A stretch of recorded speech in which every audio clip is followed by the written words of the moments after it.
Good morning from Sacred Space at Titania's Realm.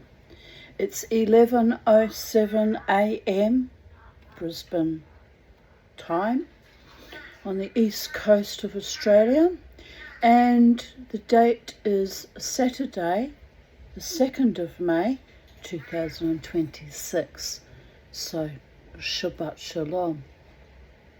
It's a bit of a windy day and rain is impending, so I haven't put the birdie boys out. Don't know if it's going to rain or not, but it's supposed to be smatterings of rain. And Mr. Crow's out there in the tree regaling me with stories from the underworld, or the upper worlds, as he does. How you going, Mr. Crow? Are you a happy bird? And yes, I was about to say, where's the rest of the family? But I see baby crow over there adjusting his feathers, or her feathers. And, ouch, got a bit of a skin cancerous scab there, that hurt. Oh, ouch. Anyway, what was I going to say? Yes, it's blustery and a bit windy, but it's actually a nice day. It's not too cold, not too hot, just pleasant. I'm really enjoying autumn. It's been lovely having a respite from the interminable, unrelenting, incessant, stifling, stymieing heat. But we soldiered through, we did, as we do every year here in the subtropics. And, now we have autumn, and in another month or so it'll be winter. June starts to get cold, but our cold is nothing like your cold that you experience in the northern hemisphere. So even then it just comes as a relief from 9 months of heat. When I first arrived here, and I joined the Reform Temple at Coolata Street, there was an elderly gentleman he was indeed a gentleman. He was a lovely elderly man, very kind. And his name was Boaz Bloomberg, and he happened to be an optometrist, although at that stage of my life I didn't need glasses. But he was very kind to me. Some of the people were very kind, and I remember them with great fondness. And he looked at me a bit funny, because I appeared.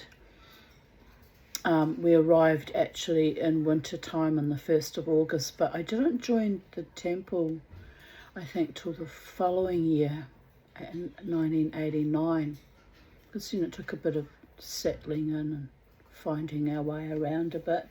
But anyway, I must have been wearing a cardigan on what was, and I must have been wearing t-shirts and still inappropriately wearing things, because I felt very hot here. And the first year, it took me a year to acclimatise. So anyway, he was looking at me a bit funny, because he must have thought I was dressed a bit inappropriately. Everyone else was already rugging up. And he just said to me, "Oh, welcome to Brisbane. I can tell that you're new here." And I said, "Yes, I've come from New Zealand and I'm just getting used to the heat here." And he just looked at me so sweetly and he said, "Welcome to hell." I said, "Whatever do you mean?" He said, "Well, here in Brisbane, it's 9 months of hell and 3 months of paradise." "Oh," I said, "Paradise? What happens in paradise?" He said, "Winter, it's the only time we get any respite from the incessant heat." And I looked at him, I said, "Are you born and bred in Brisbane, Boaz?" He said, "Yes, I am, but we all know that we kind of live in hell." Anyway, it became a lot more hellish in the ensuing months, when I was falsely accused of being a Nazi by a very vicious, spiteful, envious, bloodless cur. And so there was 2 months of holding my own and praying in a temple where, you know, most of the people didn't like me and I wasn't particularly welcome because they'd made their mind up based on this evil, foul woman's slander. Do you know she spread that slander as far north as the Sunshine Coast and all the way down to the Gold Coast, even to the Byron Bay hinterland? So malicious and so, just so evil and unnecessary, you know. All I'd done wrong was mention that my mother, you know, being German, that I was proud that she'd managed to survive the war by being billeted down in the south of Germany and was put in a position of responsibility looking after other children not that much younger than herself at the age of 15. She twisted those words that I had said that I was proud of being a Nazi, which was not the case at all. Certainly wasn't a Nazi, and I would never have been proud of it if I were one. So, anyway, it's twice I've had cause to bring that up from the depths of my consciousness in the last few days. Perhaps that evil, foul, vicious woman has died or is about to transition soon, because sometimes things get packaged up and put away. 20 or 30 years later I get closure, and it's usually someone transitioning and wanting forgiveness as they pass off into the light, or alternatively into that place where there is no light or redemption. It's in the lap of the Holy One. Blessed be his name forever and ever. So anyway, yes, it's interesting I brought that up. But anyway, so Boaz Bloomberg, who remained kind to me and courteous and respectful and actually kind of conciliatory and worried over me a bit as if I were his child. There was a sweetness to him. Remained kind to me throughout that evil Nazi libel that went on for 2 years.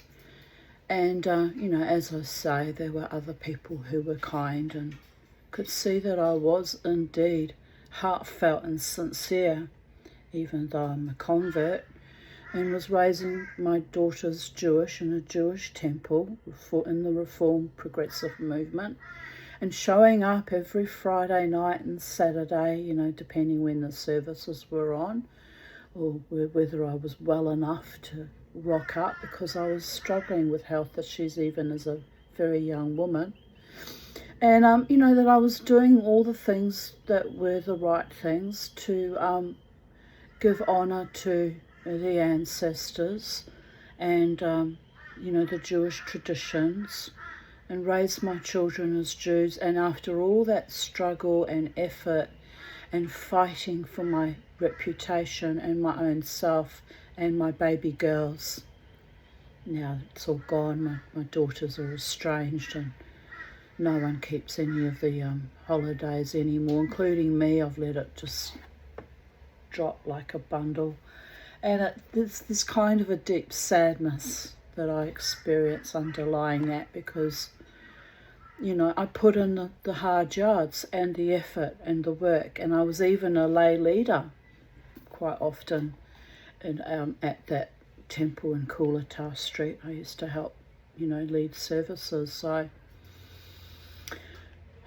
you know, it was my raison d'etre, and the love of my life at that time was pouring myself into being a Jew. My beautiful friend Regina Burton, whose parents were German Jews but migrated to Argentina before they came to Australia, and as a result, Regina was born in Regina Rosa. I love her name. It means Queen Rose. She was born in Argentina before they came here. But she did say something very kind to me 6 or so months ago when we went out and had lunch together. She reminded me that I am a Jew, and I said, oh, Regina, I've let it all slide. It's just all melting off like a Salvador Dali painting. No, she says, you are a Jew. And I thought that was sweet. But I'm an odd sort of Jew because I still work on the Shabbat, ergo spinning fleece and reading stories on YouTube. But it's all about and what's in your heart and in your mind, your relationship with cosmic consciousness. Last night I had a very unusual thing. It often happens when I'm in the zone, in a meditative state from focusing and spinning wool. I was picking up, I hear like little words here and there or sometimes phrases and picking up spirit messages, which is a bit odd considering I wasn't opening up to spirit in any formal way. I was just spinning wool, watching, I've forgotten the name, Dead Winds, I think it's called, something. Anyway, it's about a Navajo policeman and working with his tribe obviously in America, in the Navajo Nation. And we're up to season 3, so I basically, binged all of season 3 last night. I've got 2 episodes left. And apart from being a Jew, I'm very fond of learning about indigenous cultures across the world, or other mythologies, or, stories and cultural motifs. And I have an affinity for Native American peoples. The Anishinaabe, I remember, this is another little story within a story, many, many years ago, before I moved to this house, so I've been here 23 years, so it must be about 25 years ago, I took my turn at having like a Jewish singles evening, hoping to meet, a nice partner, of course. Do you know that I was hoping to meet a partner even back then, and I was young then? Tragic, isn't it, when you think about it? By the gods. Anyway, because I'm unusual and quirky, and I'm inclusive of all, most philosophies and cultural motifs. Some people find that threatening. I don't know why. I think they'd think that was an admirable quality, to be full of light and love and cosmic consciousness and inclusivity and joy and delight in other people's traditions and cultures. But anyway, so so it was myself and my then friend Gail, who was also like me on her own, hoping to meet someone nice. And we didn't think we'd have Buckley's chance of meeting anyone really, because we were older. 25 years ago, how old was I? I'm 61 now, so 38, something like that. Anyway, these 2 gentlemen arrived, and very, anticipatory and nervous and excited, because, it's uncomfortable going to strangers' homes, and, men being men, supremely confident, aren't they? I was a writhing mess of nerves. And then a whole group of other people came from our community, and they didn't like me because they had internalized the Nazi libel that I was a Nazi. So they wouldn't set foot in my house and made an excuse and left. Completely rude, and also ignorant, and also obnoxious and bigoted and evil. But I thought, oh well, what can you do? They assumed that the worst of me. They haven't even bothered to get to know me, and here was their opportunity. Come into my house and sit with me and communicate with me and befriend each other, because I wasn't looking at it as a dating thing. I was just looking at it as a chance for us to all, join up as single people and get to know each other, and then maybe you might meet someone down the track, Anyway, this particular other group of Jewish people all took off like long dogs. And so it was left, Gail and I sitting there with these two gentlemen who were courteous and confident and not obnoxious completely, because they'd chosen to stay in my home and in my company. And it was a very old house, very, very old, but had very large rooms.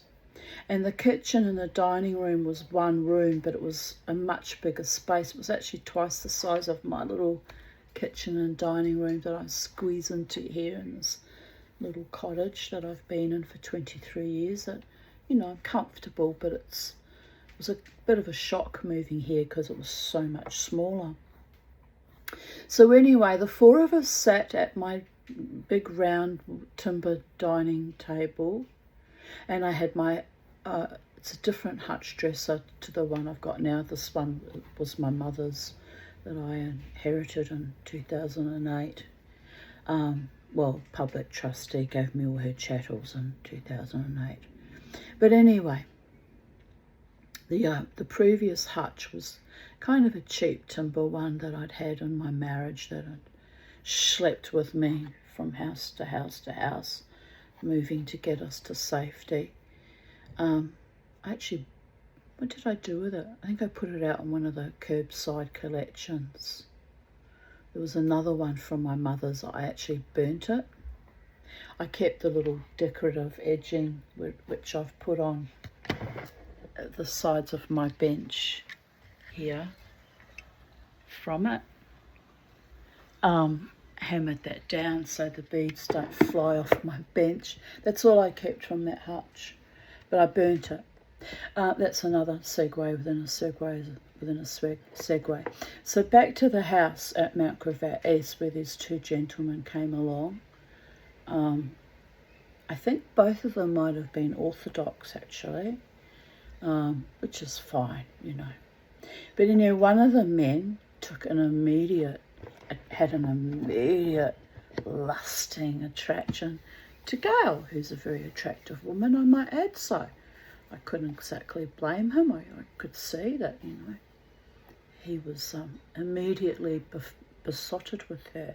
And Gail's looking at me kind of a bit au fait because it was intense, but it wasn't too creepy or anything. It was just a bit intense. And so he's like focused on Gail and chatting. The other gentleman, I don't even remember their names after all this time. Anyway, the other gentleman was chatting to me too. A very nice man.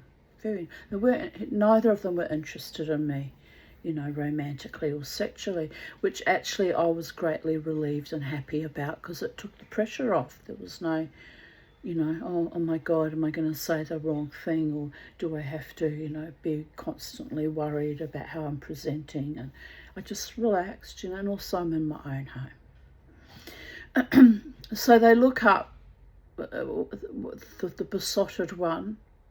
What was his name? It'll come to me.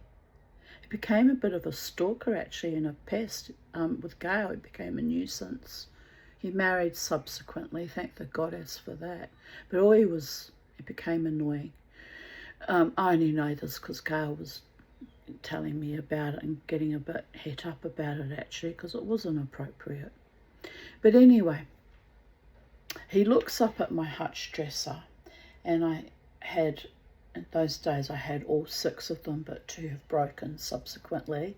My hand-painted Franklin Mint paintings of chiefs from different Native American tribes, and that they were beautiful, and I used to look up at them and think, they're all wrinkled and wise looking, and chiefs, which is big mana, even in the Maori Polynesian culture. To be a chief it's the equivalent of being a king.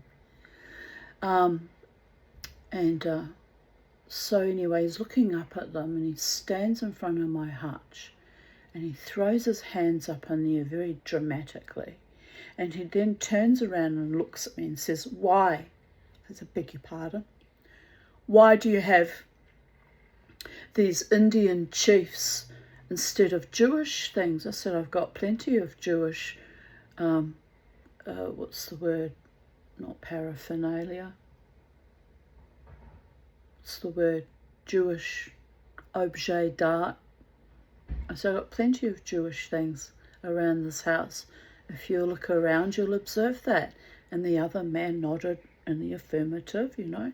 He could see it was rude and that I was actually offended. And so he turns to me again. He says, why would you have these schwarzes in your hutch dresser on display? Schwarze is a racial term meaning blacks or coloured people, people who are not white. I actually wanted to throw him out of my house, but because he'd been getting along so swimmingly with Gail and the other gentleman, I didn't want to be seen to be, you know, melodramatic or make a dreadful scene. And I also knew it would go back all around the community. Oh, the Nazi threw me out of the house, but she's got schwarzes on her wall. Well, it wasn't in my wall, it was in my hutch. Anyway, I just looked at him. I said, schwarzes?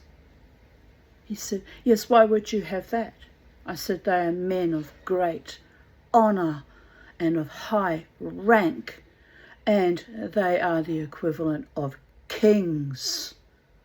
I said, oh, why wouldn't you have men of mana on display in your hutch dresser as a woman who is inclusive and not racist?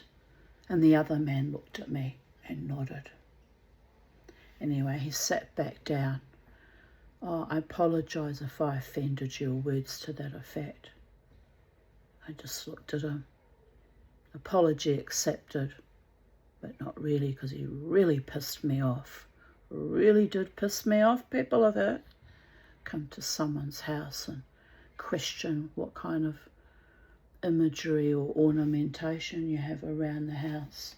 I've got things from all cultures here. If you look up on my bookshelf here, I've got my little fishing lady from Lisbon, Portugal, and my little Czechoslovakian lady, and all sorts of little up there dollies from all over the world. Some of actually the little African dolls I actually got in Durban, South Africa. Actually was there getting those dollies, you know, like I'm inclusive. I'm a lover of human beings and nature and supernature. Schwarzes indeed. Anyway, so we finished up not long after that, our lovely little soiree, drinking lovely cups of tea and chatting. And he'd gotten Gail's phone number, and that's when the bad behaviour and the stalking started. So he really was an asshole. You know, these things happen. Some people are just born assholes, aren't they?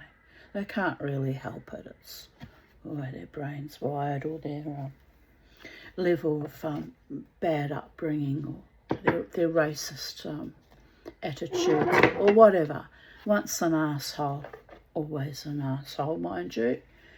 Some people redeem themselves, though, educate themselves and learn over time that there are many aspects to humanity, just like a fabulous garden of different colours and different faiths and different ways of thinking, and you know, I try to make allowances for that.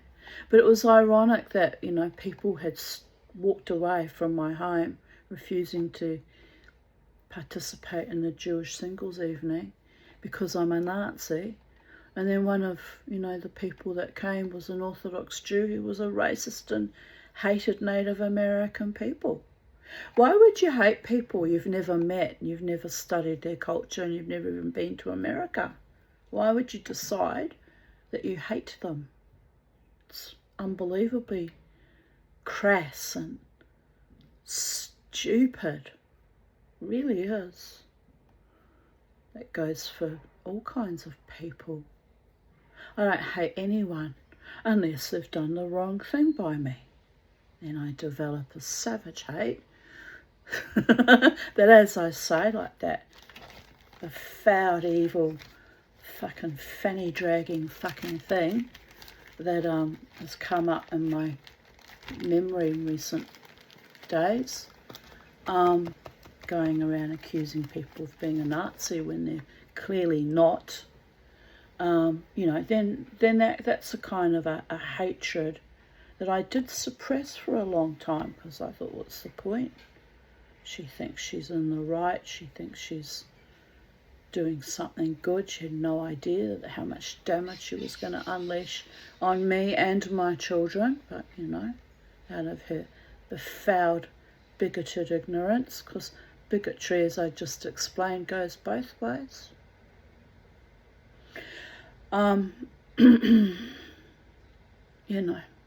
It's a bit bizarre, actually, quite frankly.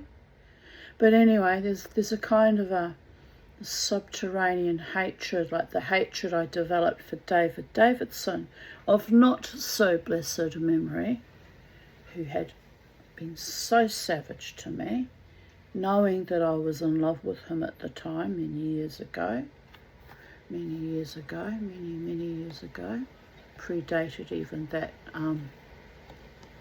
Jewish Singles Night event.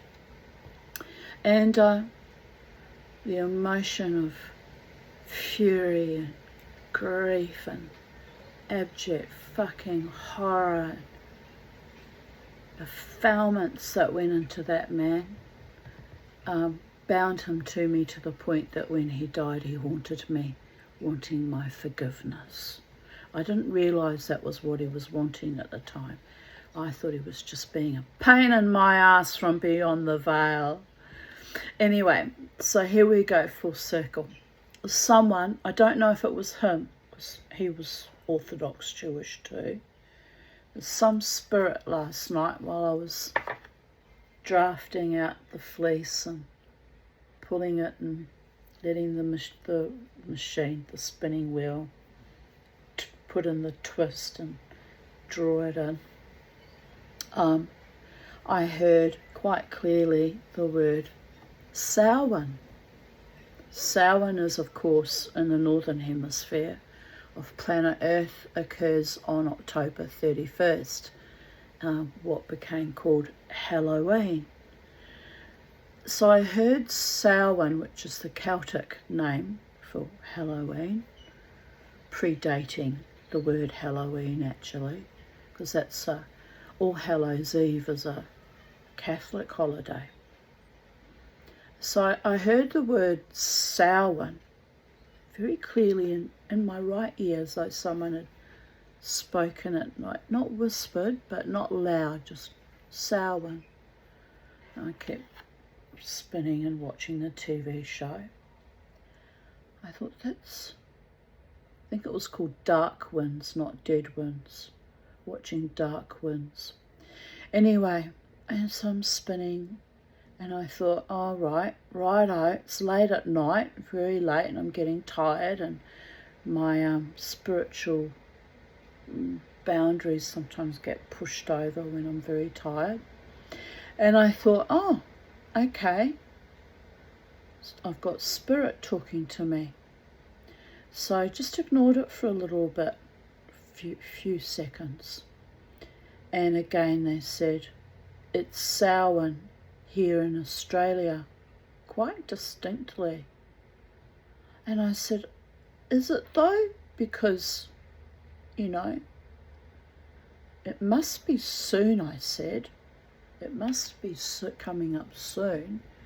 But I'm pretty sure, in the Northern Hemisphere, it's not till October. And do you know what they said? The spirit people are keeping up with our contemporary modern society. They said, Google it and see if I'm right. And it was such a human thing to say, oh, prove me right kind of thing. So it was a human spirit. I'm assuming it was a human spirit. So anyway, I thought, interesting. So I keep spinning until I'd finished my little piece of fleece that I was working on. And I pick up my iPhone and I Googled it, and it said Samhain is traditionally on April 30th and the 1st of May, yesterday being the 1st of May. I could have fallen off my perch, nearly fell off the chair with surprise. So I went to write on Facebook that it's Samhain, but then I realised it had 2 different dates. It said traditionally it's April 30th, 1st of May, but it goes according to the lunar calendar, same as the Jewish calendar and the Muslim calendar too. It's actually a lunar calendar. So it said it doesn't actually fall this year in 2026 until the 5th of May, which is only 3 days away now. I'm going to pay attention though, because Thursday, the day before, I kept having a spirit saying Friday, Friday, Friday, and I kept saying no, it's Thursday today. And I thought, oh, I must be getting, because I haven't been well, people of Earth, and I drift off. I must keep thinking it's Friday when it's actually Thursday. So yesterday when Friday came, I had kind of almost a feeling that something unusual was going to happen, but nothing really happened except for that little whisper in my ear saying that it was Samhain. This would have been at about 11 o'clock at night, 11:30 even, because I finally packed up the spinning, put everything away, turned the TV off and went to bed about 12:30 because I was absolutely exhausted, knackered as I call it. Knackered I was. Could hardly walk to get to the TV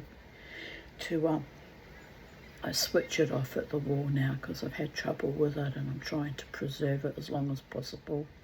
Whether that makes any difference, I don't know, but anyhow, so I stagger over, I crawl over, I crawl, like, do my rolling gait, which shows I'm exhausted. And then I took myself off to bed and I lay there and I thought, Samhain, the veil is thin and the spirits are talking to me because it's Samhain. It's cute, isn't it? It's really cute how they clamour for my attention sometimes, and as a mortal human being in a mortal body, I hold them at arm's length a little bit if I'm in the middle of a task like I was with the spinning, because it's so random how they'll just pop in. It's a bit astonishing, quite frankly. So anyway, today is the 2nd of May, and as I said, it will be officially Samhain here in Australia on the 5th of May. So I'll be interested to see actually if I get any more messages from the spirit world.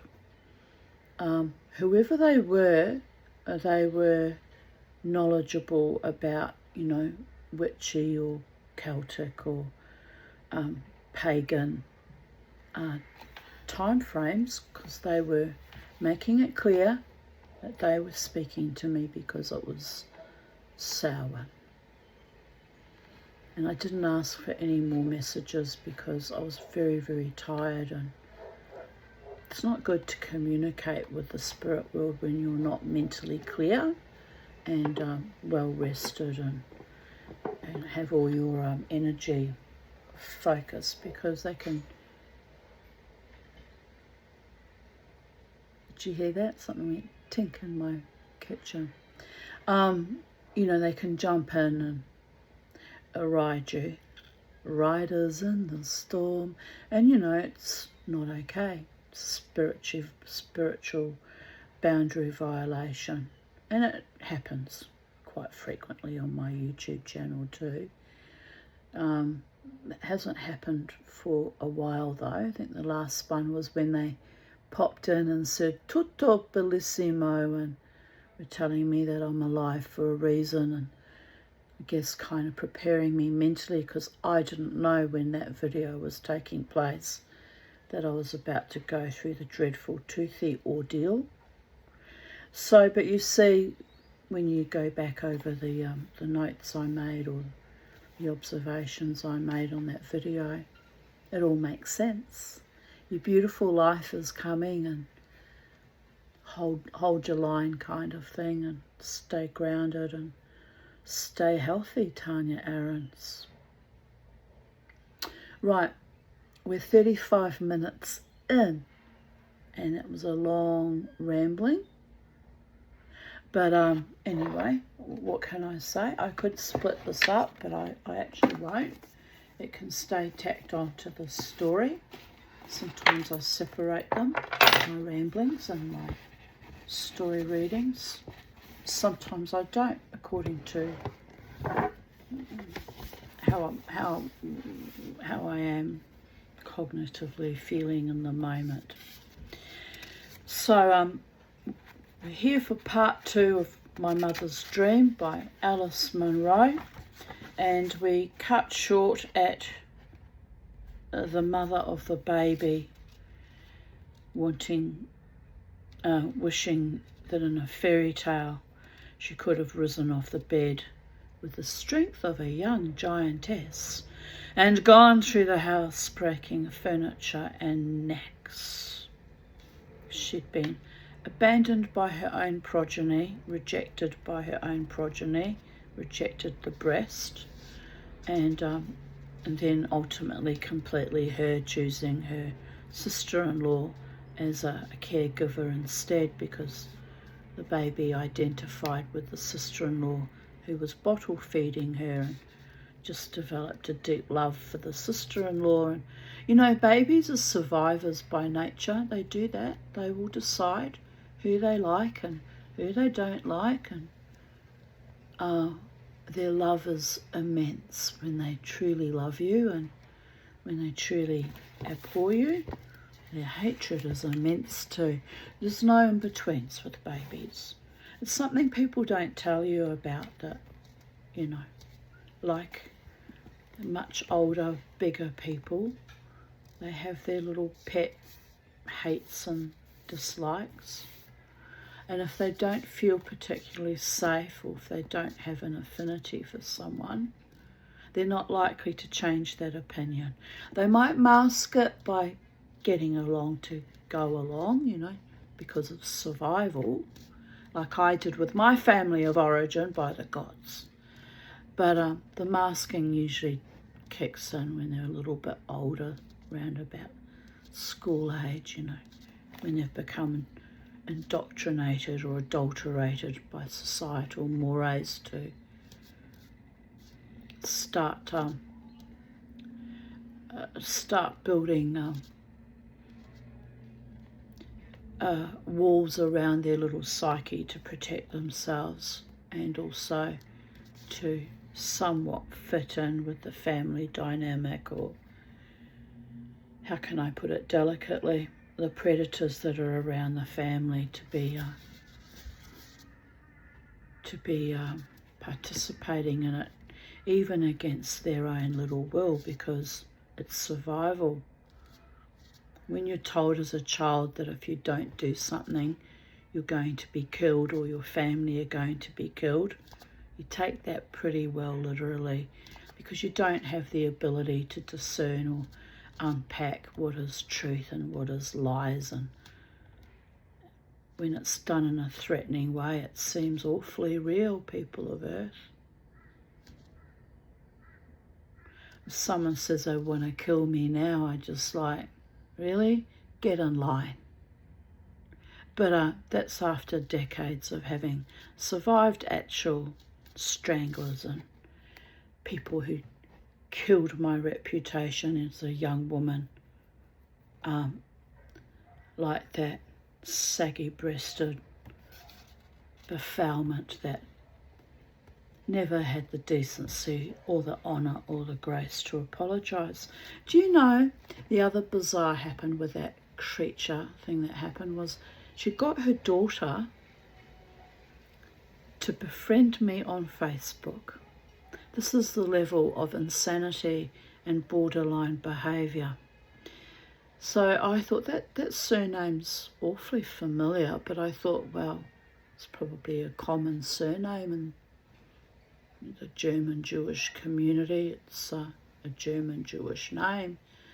Why would I discriminate on someone just because they happen to have the same name as someone who was a malicious, evil enemy of mine?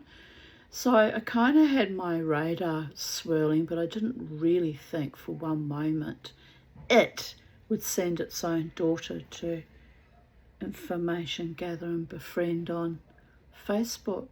But it was the same MO though, because that's what she did. Befriended me in that temple. What was it called back in the day? Temple Shalom. Befriended me and then attempted to destroy me.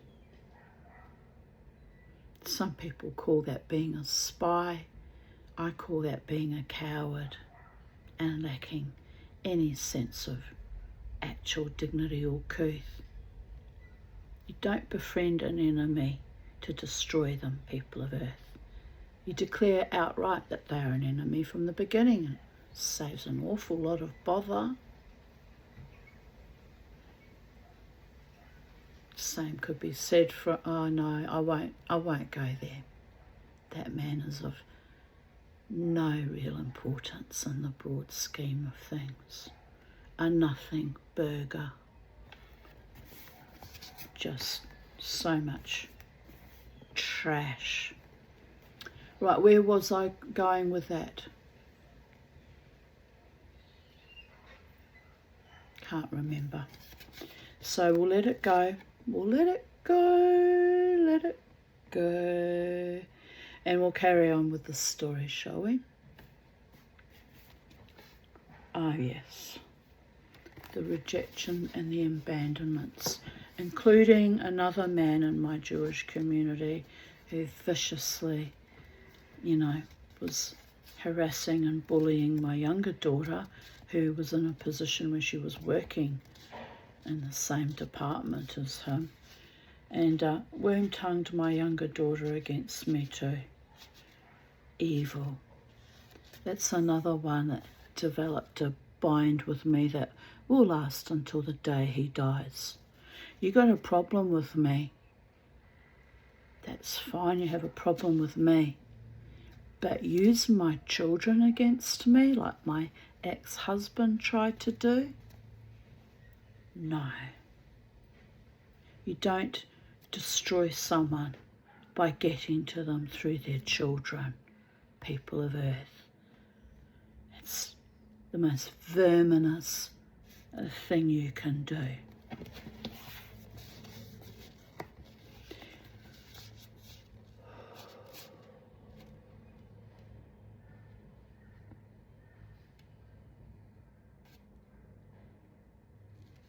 Right, here we go. When I was almost 6 weeks old, Elsa and Iona were supposed to take their mother on an annual overnight visit to Guelph to stay with some cousins. Iona wanted to take me along, but Elsa brought in Dr. Schuntz to convince her that it was not a good idea to take a small baby on such a trip in hot weather. Then Iona wanted to stay at home. I can't drive and look after mother both, said Elsa. She said that Iona was getting too wrapped up in me and that a day and a half looking after her own baby was not going to be too much for Jill. Is it, Jill? Jill said no.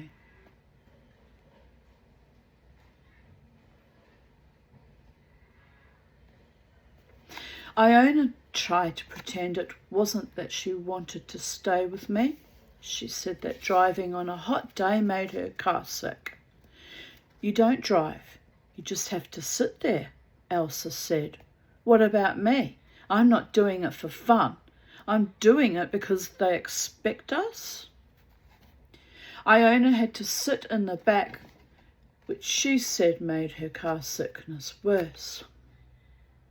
Elsa said, It wouldn't look right to put their mother there. Mrs. Kirkham said she didn't mind. Elsa said no. Iona rolled down the window as Elsa started the car. She fixed her eyes on the window of the upstairs bedroom where she had put me down to sleep after my morning bath and bottle. Elsa waved to Jill, who stood at the front door. "Goodbye, little mother," she called in a cheerful, challenging voice that reminded Jill somehow of George.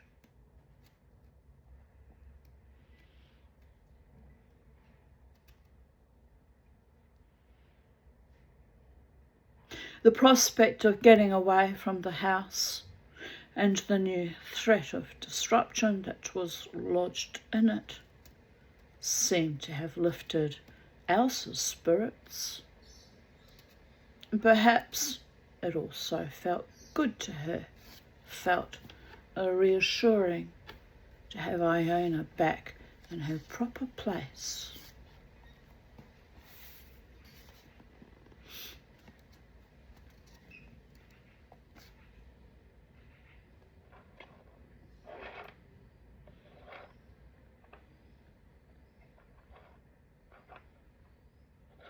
People like to put you in your place, don't they? Suffocate you in their little boxes of verminous treachery. Well, the Mamati is a shaman and she's survived far worse verminous monsters. No one keeps her in a box. No one controls her, and no one tames her. Ask an Ojibwa medicine man who was asked for advice from his Maduan how that goes. Too many people tried to break me, even as a very young child, for me to allow any motherfucker to ever break me down now. Might cause me months or even years of emotional pain. But when I heal, I heal. What's that joke that came from, I think, Priscilla, Queen of the Desert? What's your dog's name? Herpes. When she heals, she heals. I laughed my ass off so much I fell off the couch. It's not actually funny, all the things that I've had to heal from, even in recent memory.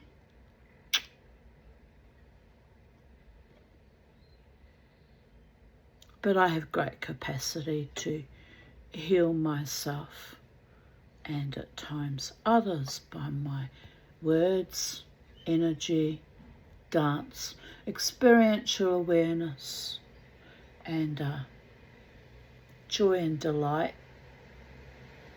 instead of smiting and verminous treachery like I've encountered multiple times in my life.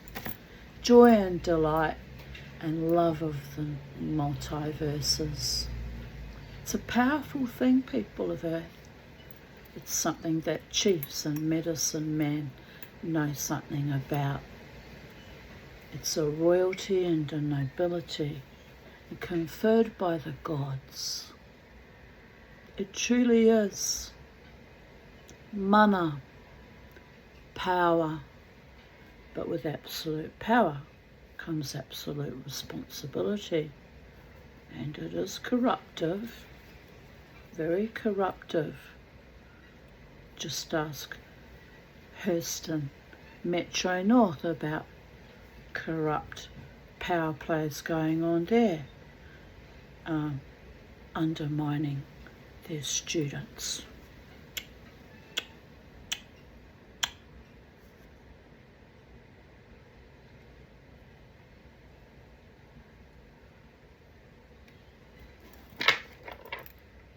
Well, what does the Mamati always say? and not my circus and not my monkeys. Removed myself from that hellscape. I'm watching a man down the road, very slim, youngish, late teenage man, standing in the street. He's put on a shirt, a very ugly beige coloured shirt, and sort of funny push down hat, and he's doing a little dance in the street, and it's actually delightful. I like people who are free and carefree and joyous and not embarrassed to dance in the street.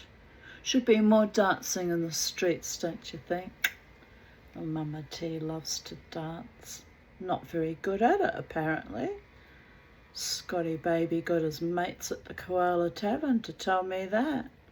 You're an ugly dancer. Not as ugly and soulless as they are, though, am I? Could never aspire to be as ugly and soulless as they are, and no doubt will always be. The verminous bullies. Anyway, a young lad who was dancing in the street has picked up a whippersnapper and is about to set himself up for some work this afternoon. It's far enough down the street that it won't make too much noise while I'm reading you the story, people of Earth, so I just found it amusing. I found it very sweet and endearing and amusing. Right.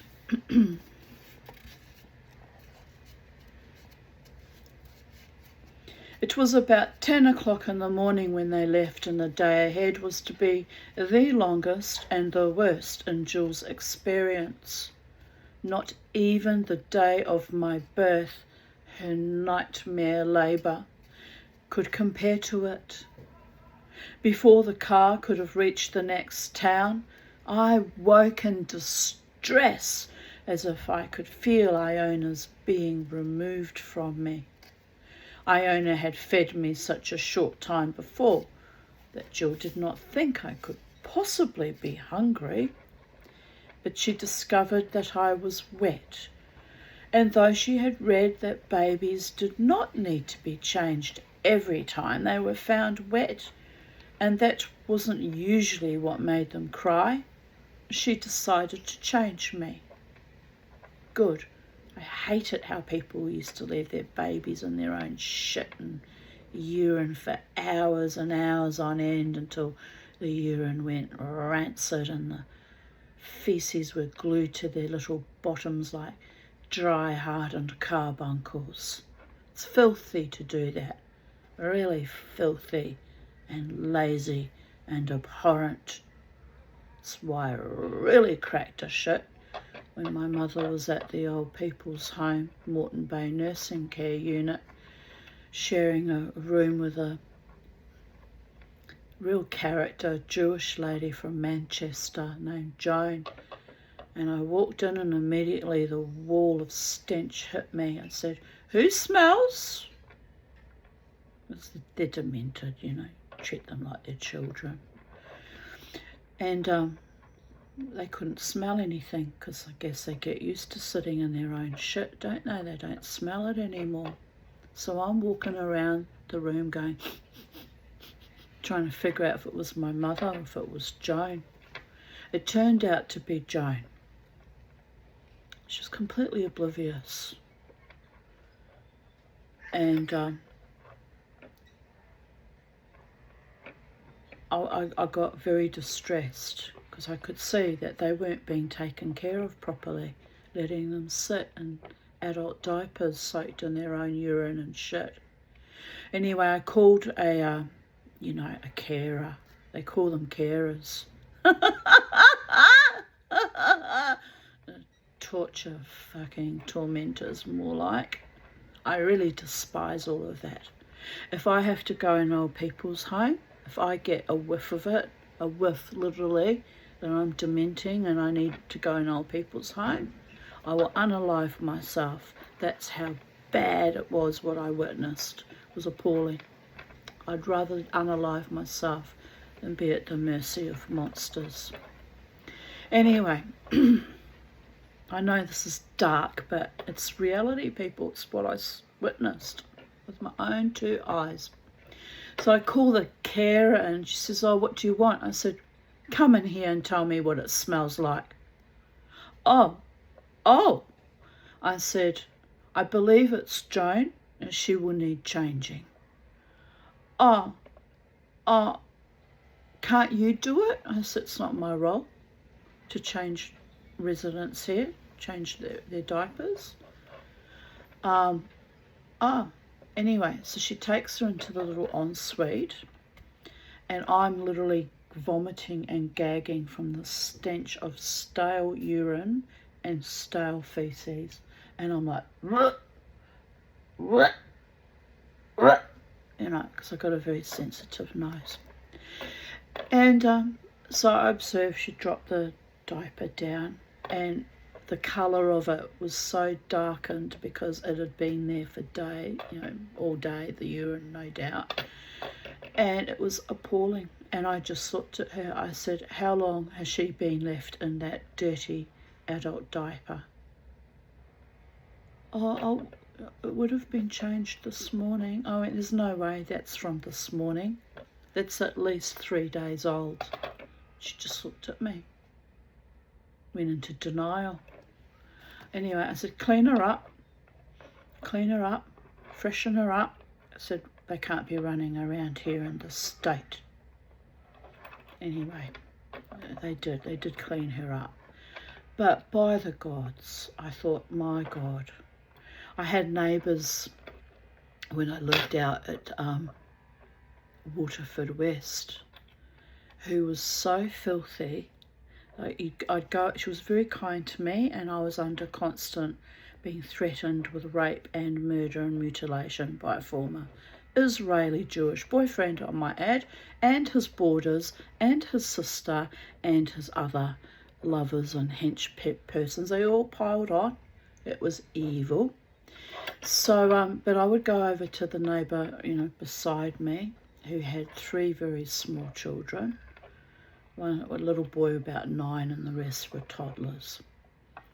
And again, situation where she wouldn't change their bloody nappies. I'd walk in, "Who smells?" She'd look at me. Oh, yeah, mate. She was really, real what we call ochre Aussie. "Oh, yeah, mate, I'm going to do it now." I went, "You better do it now. It's a bit hard on the nose." I started stepping in like a sergeant major, ordering that household around, because if I was going to be there, I'd have to sit there. There'd be shit smeared all across the walls because the babies would play with the shit and smear it. And she'd just leave it there, wouldn't clean it. It was repulsive. But I had nowhere else to go and no support and no friends at that time. My close friends had abandoned me at that phase of life too, actually, for 3 years. So anyway, I ended up going over there. Sometimes my daughters would go to babysit the little ones while Joanne had to go out. And they'd come back and they'd go, "Mummy, we can't be in that house. It's filthy. It really is filthy." And I said to her, "I know, but what can you do?" What I should have done was reported her to child services. It was that bad, but she wasn't abusing them physically or sexually, but the neglect of just not cleaning their nappies often enough, and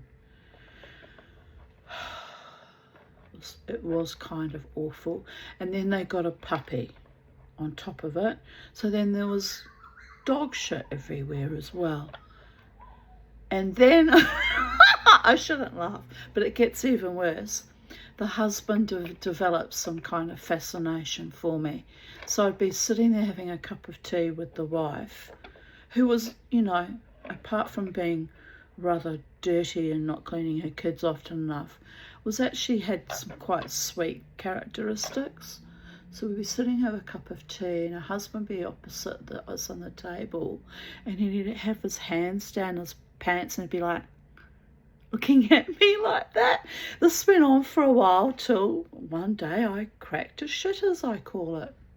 That means completely upend the tables and become anarchistic and revolutionary and become sergeant major and sort things out immediately. I looked at him, I said, "Can you stop doing that?" He said, "Stop what?" I said, "I'm having a nice cup of tea with your wife, and here you are with your hand down your bloody pants again, leering at me." "What?" he said. I went, "You heard me. Do that one more time and I'm going to knock your bloody block off." And he just looked at me.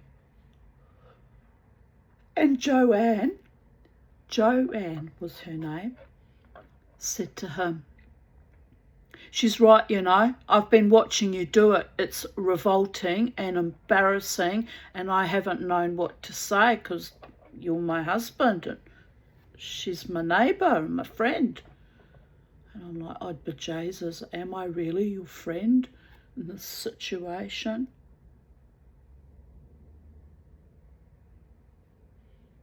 Anyway, he took it in good stride, actually, being told by the Tanya that it was inappropriate and disgusting, and surprisingly, they didn't shun or ostracise me. They stayed friendly. He was a bit more wary and guarded and kept his hand out of his pants for future reference. And then anyway, eventually the threats and the screaming across the road, the back of the houses from the ex-boyfriend got so bad. After 18 months of living there, I moved. I was finally able to move house. And then the really bizarre thing was I got a phone call from Joanne, because it was a rental house that I was living in, you know. I was always renting after my marriage broke down because I'd been robbed of all my wealth.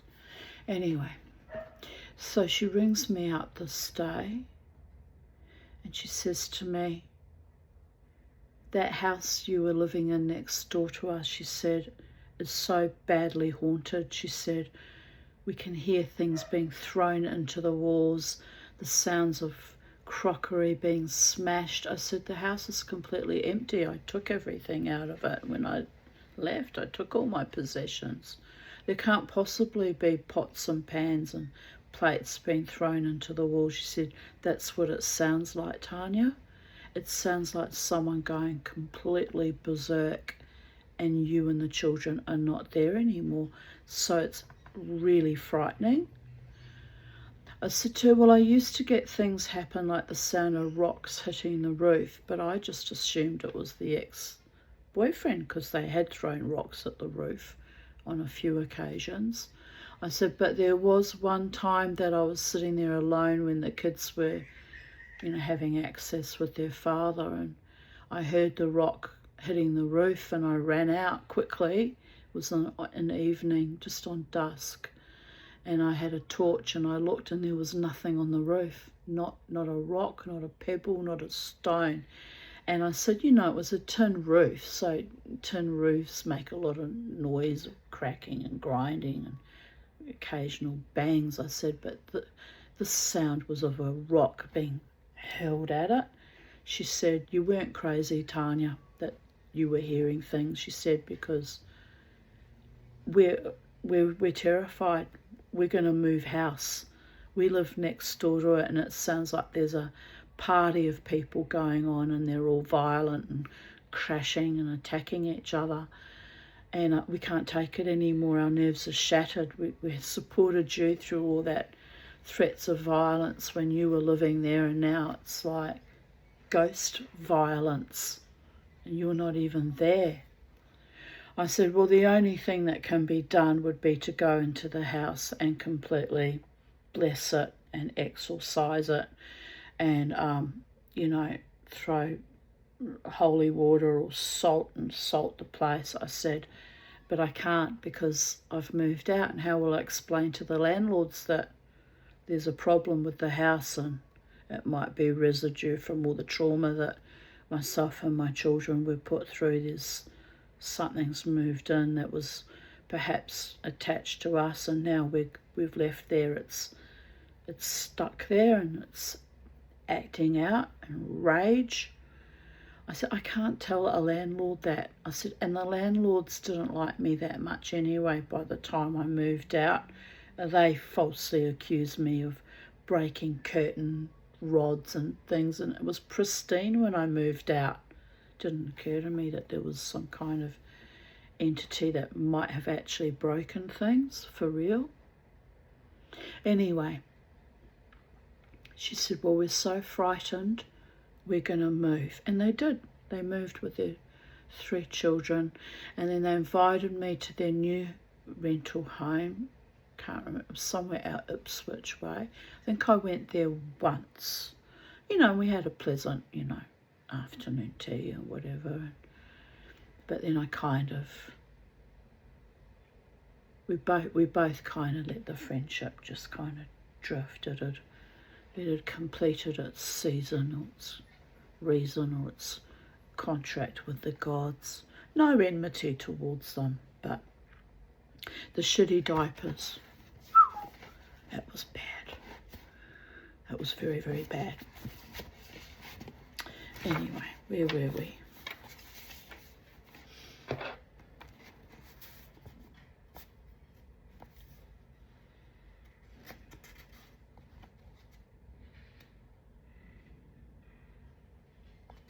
All right.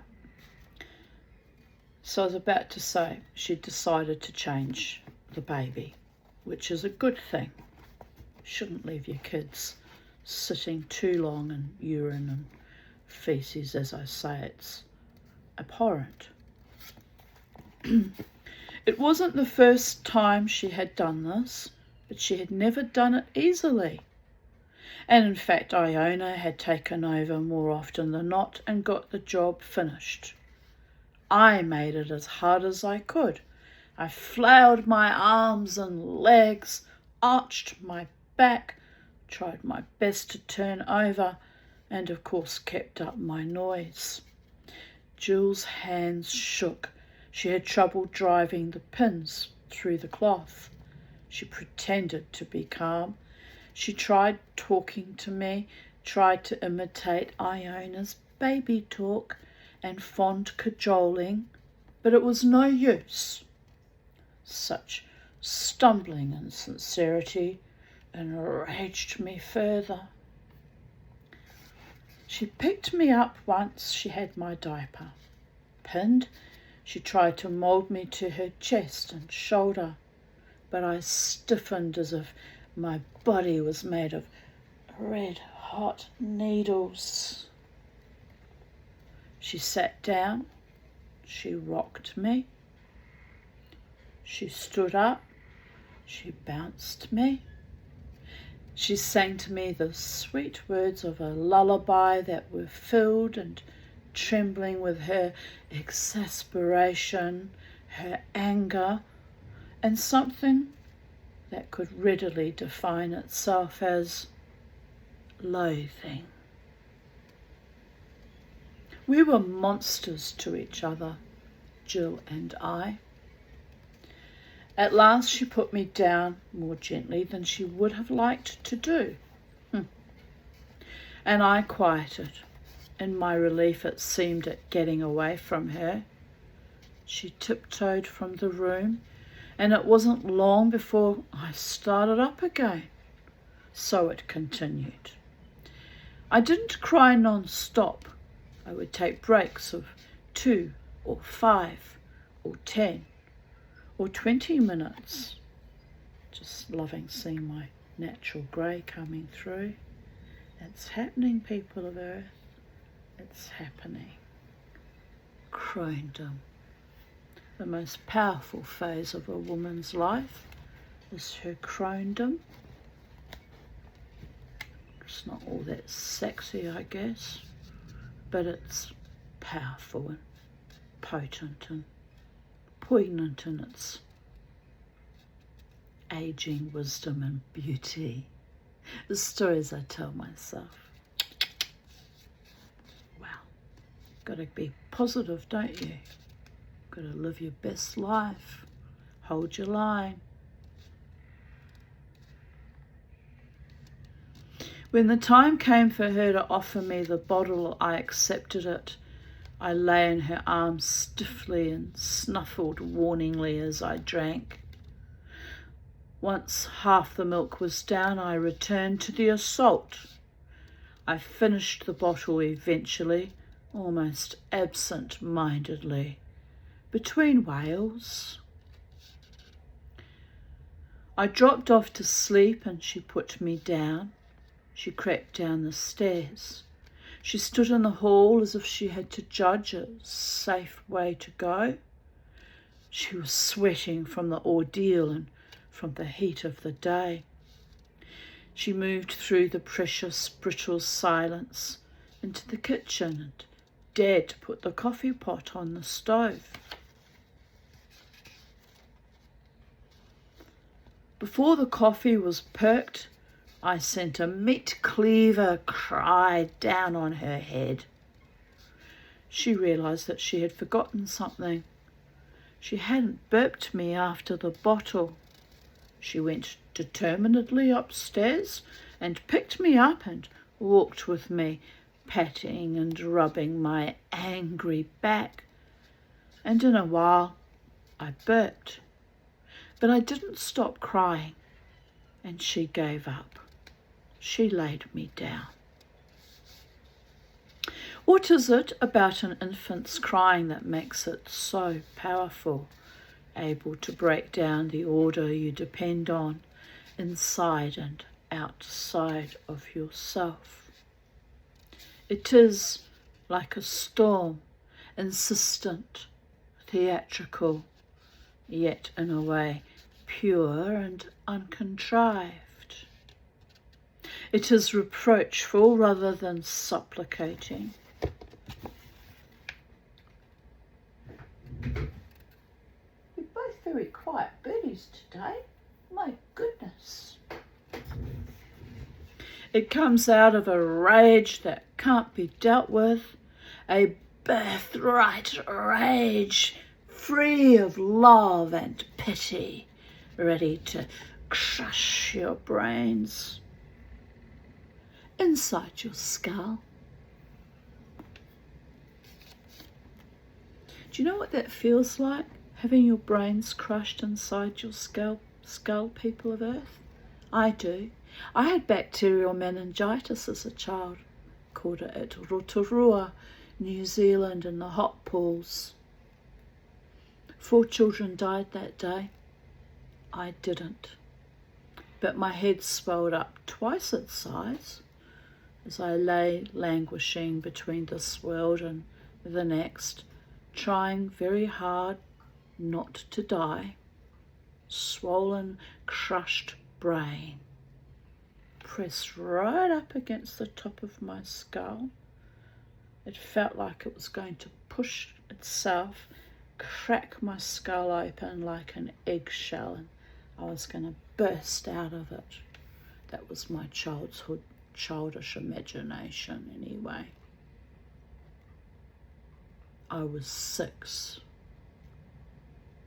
Or was I 7? No, 7 was when I broke my wrist at the health camp. Well, anyway, my first 7 years were very, very life-threatening and awful. Very awful indeed. And my parents screamed that whole drive from Rotorua back to Wellington while I went in and out of consciousness. Kookaburra's up on the tree. Happy thoughts. We've got to balance. Everything must come into balance. He's got what looks like a very large stick insect or locust or something. I think it's a very large grasshopper. It's enormous. And he's thwacking it on his branch with his beak, trying to get it into some kind of shape that he can gobble it down. There it goes. Down the hatch. Oh no, he spat it out again. Ah, there it goes. Well done, Kookaburra. You know how to survive too, my friend. Yes, you're a beautiful birdie. He's looking right at me. You know me, don't you? He's my Kookaburra friend. Go and get another one. Fill that tummy of yours. Happy bird. It's lovely, isn't it? It's really lovely. See, in amongst the evil and the horror and the ghastliness, there's lovely things too. You've got to take the good with the bad, people of Earth. May we all be blessed with more good and even more good, because we deserve it. We do. We do deserve lovely things. Sometimes I fight against the lovely things too, because I'm just so used to ghastly horror. It's an acclamation that I should never have gotten used to, but it is what it is. All Jill can do is walk around, up and down the living room rug, round and round the dining room table, out to the kitchen where the clock tells her how slowly time is passing. She can't stay still to take more than a sip of her coffee. When she gets hungry, she can't stop to make a sandwich but eats cornflakes out of her hands, leaving a trail all over the house. Okay, that's a bit odd, but you know, I get it. You do odd things when you're tired and stressed. Eating and drinking, doing any ordinary thing at all, seem as risky as doing such things in a little boat out in the middle of a tempest, or in a house whose beams are buckling in an awful wind. You can't take your attention from the tempest, or it will rip open your last defences. You try, for sanity's sake, to fix on some calm detail of your surroundings. But the wind's cries, my cries, are able to inhabit a cushion or a figure in the rug or a tiny whirlpool in the window glass. I don't allow escape.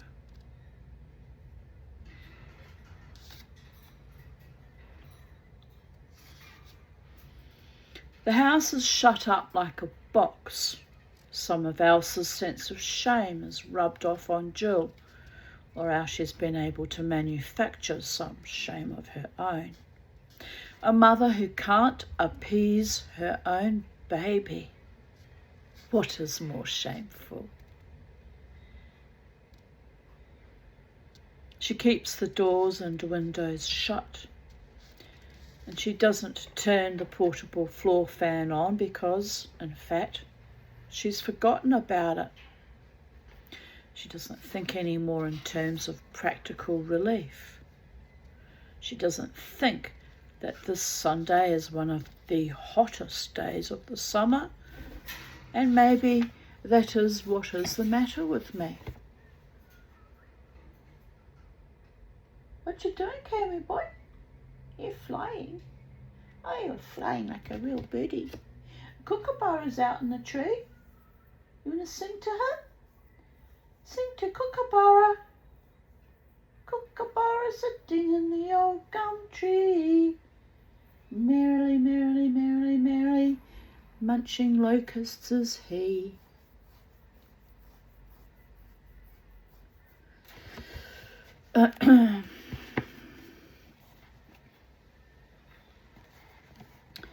An experienced or instinctive mother would surely have given me an airing instead of granting me the powers of a demon. Prickly heat would have been what came to her mind instead of rank despair. And sometime in the afternoon, Jill makes a stupid or just desperate decision. She doesn't walk out of the house and leave me stuck in the prison of my making. She thinks of a space of her own, an escape within. She gets out her violin, which she has not touched since the day of the scales, the attempt that Elsa and Iona have turned into a family joke. I mean, really, how dare they? She's a musician. It's how she self-soothes, people of Earth. That's her art. Why would you take away someone's art from them? Why would you crush the one thing that gives them joy? Take away their art. Fucking abusers is what they are. I hope she got away with them from them in the end. I really do. Vile.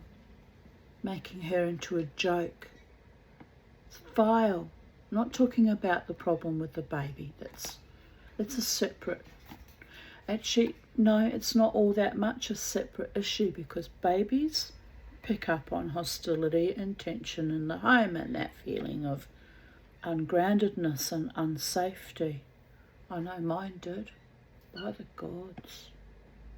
So much tension and so much unsafety that Jasmine, aged 7, was packing a little bag with knickers and toothpaste and toothbrush.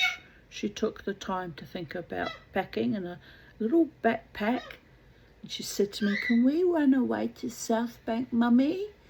I just think we should run away and go somewhere else." And it was so intuitive and so instinctual that I got a shock. I looked at her, I thought, the child is right. We need to leave this situation.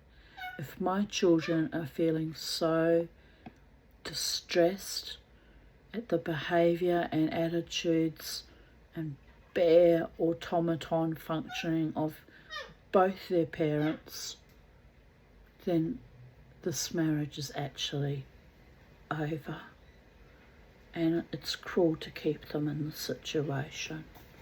I was trying to stay there as long as possible because I came from a broken home, and I thought that I would provide them some kind of stability or security by staying, but ultimately it was killing all of us, except for my dull intellect psychopathic former husband, who was sadistically enjoying all the torment and horror, but you know, backstabbing me to my own children with the local mechanics, I might add, ringing me up, playing practical jokes. Fuck off. Anyway, that was the final straw when I realised he was taking my children with him and dragging them around, bloody men, and mocking and deriding me as a woman and as their mother in their presence, 2 very small little girls. And I dreaded with abject horror that he was exposing them to child sexual abuse as well. That was the other major reason why I had to get them out of there. Fucking arsehole. I don't think he or his so-called mates did anything of that kind, but there was a flavour that I wasn't liking. When you undermine a woman to that degree, you're capable of anything. Anything, people of Earth. It's evil and sick. Where's my kookaburra friend? Still up on the tree, fluffing out all his feathers. He says, "Don't worry, Mama T. Fluff out all your feathers. Have a good fluff. Choose to be happy because you outlived and outdid them all. One day at a time, sweet Moses." Right, where were we? In a way, she does me honour. No more counterfeit soothing. No more pretend lullabies or concern for tummy ache. No petsy wetsy, what's the matter? Instead, she will play Mendelssohn's Violin Concerto, the piece she played at her recital and must play again at her examination to get her graduating diploma. The Mendelssohn is her choice, rather than the Beethoven Violin Concerto, which she more passionately admires, because she believes the Mendelssohn will get her higher marks. She thinks she can master, has mastered it more fully. She is confident that she can show off and impress the examiners without the least fear of catastrophe. Oops, need to put a little brooch there, don't I? A little bit of slippage in the cleavage. Don't worry, gentlemen of earth, I'm wearing a brassiere, but you know, I know what you're like. The slightest bit of visual stimuli, and there you are with your hand down your pants again. Babies. Oh, behave. Oh, you have to laugh. It's funny, but it's not actually funny, but there comes a point in every woman's life when everything just becomes hilarious. Right. This is not a work that will trouble her all her life, she has decided. It is not something she will struggle with and try to prove herself at forever. She will just play it. She tunes up, she does a few scales. She attempts to banish me from her hearing. She knows she's stiff, but this time she's prepared for that. She expects her problems to lessen as she gets into the music. She starts to play it. She goes on playing. She goes on and on. She plays right through to the end. And her playing is terrible. It's a torment. She hangs on. She thinks this must change. She can change it, but she can't. Everything is off. She plays as badly as Jack Benny does in one of his resolute parodies. The violin is bewitched. It hates her. It gives her back a stubborn distortion of everything she intends. Nothing could be worse than this. It's worse than if she looked in the mirror and saw her reliable face caved in, sick and leering.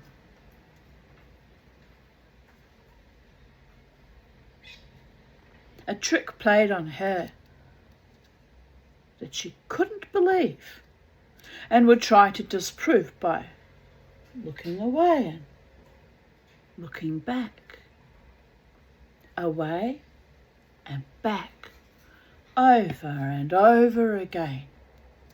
This is how she goes on playing, trying to undo the trick.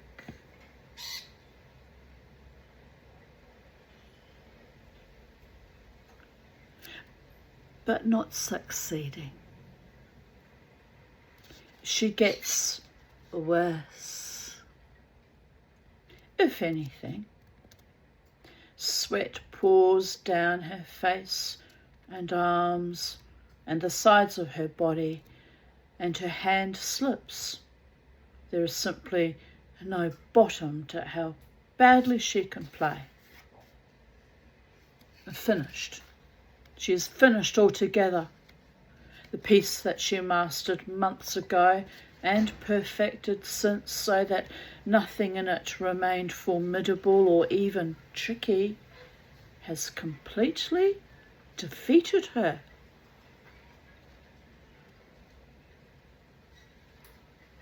It has shown her to herself as somebody emptied out, vandalised, robbed overnight.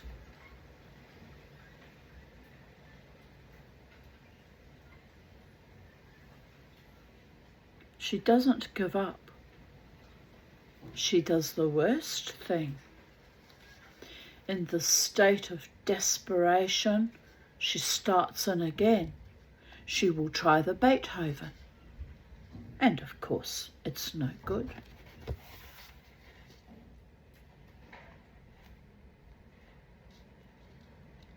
That's odd.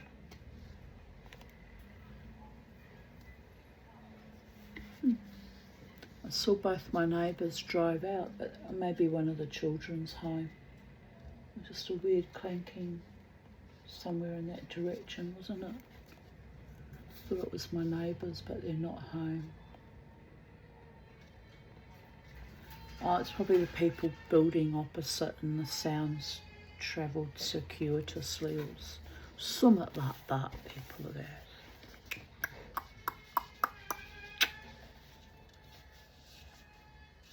And of course it's no good, the Beethoven. It's worse and worse. And she seems to be howling, heaving inside. She sets the bow and the violin down on the living room sofa, and then picks them up and shoves them underneath, getting them out of sight, because she has a picture of herself smashing and wrecking them against a chair back in a sickening dramatic display. I haven't given up in all this time. Naturally, I wouldn't against such competition. Jill lies on the hard sky blue brocade sofa where nobody ever lies or even sits, unless there's company, and she actually falls asleep. She wakes up after who knows how long with her hot face pushed down into the brocade, its pattern marked on her cheek, her mouth drooling a little and staining the sky blue material. My racket still again going on, rising and falling like a hammering headache. And she has got a headache too. She gets up and pushes her way, that's what it feels like, through the hot air to the kitchen cupboard where Elsa keeps the 222s. I have no idea what that is. I'm assuming it's some kind of headache powder. The thick air makes her think of sewerage, and why not?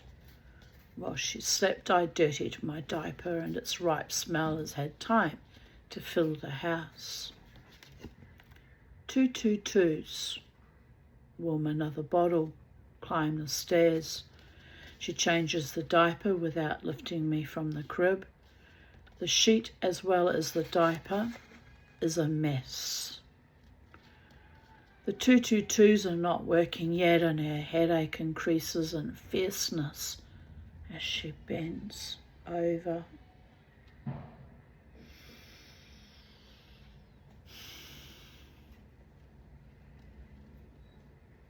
Haul the mess out, wash off my scalded parts, pin on a clean diaper, and take the dirty diaper and sheet into the bathroom to be scrubbed off in the toilet. Put them in the pail of disinfectant, which is already full to the brim because the usual baby wash has not been done today. That's going to create anarchy and chaos. Run out of bloody nappies. By the gods. Then get to me with a bottle. I quiet again enough to suck. It's a wonder I have the energy left to do that, but I do. The feeding is more than an hour late, and I have real hunger to add to, but maybe also subvert my store of grievance.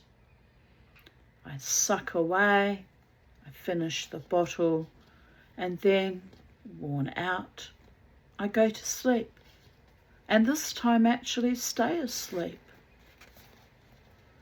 Jules' headache dulls. Groggily she washes out my diapers and shirts and gowns and sheets, scrubs them and rinses them, and even boils the diapers to defeat the diaper rash to which I am prone. She wrings them all out by hand.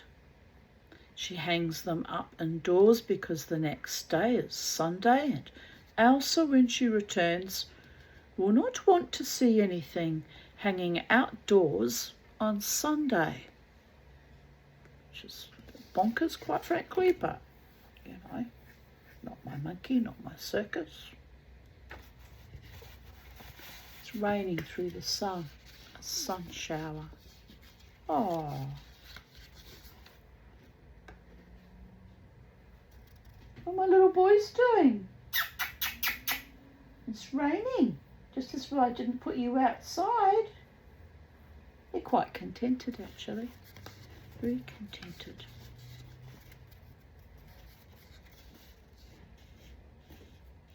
Jill would just as soon not have to appear outside anyway, especially now with evening thickening and people sitting out taking advantage of the cool. She dreads being seen by the neighbours, even greeted by the friendly Shuntzers, after what they must have listened to today.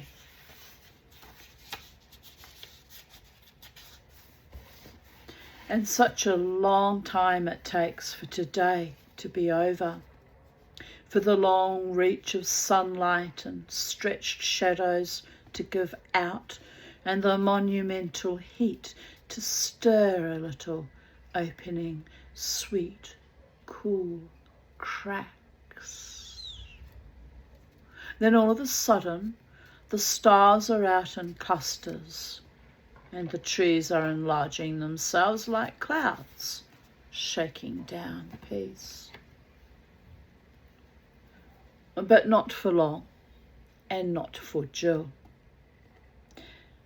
Well before midnight comes a thin cry,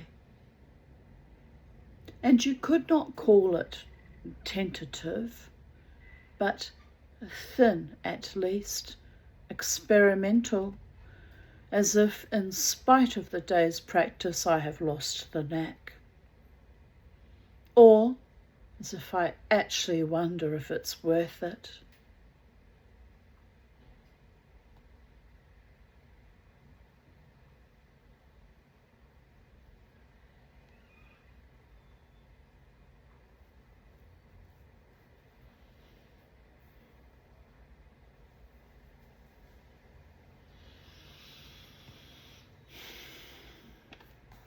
A little test then, a false respite or giving up. But after that, a thoroughgoing, an anguished, unforgiving resumption.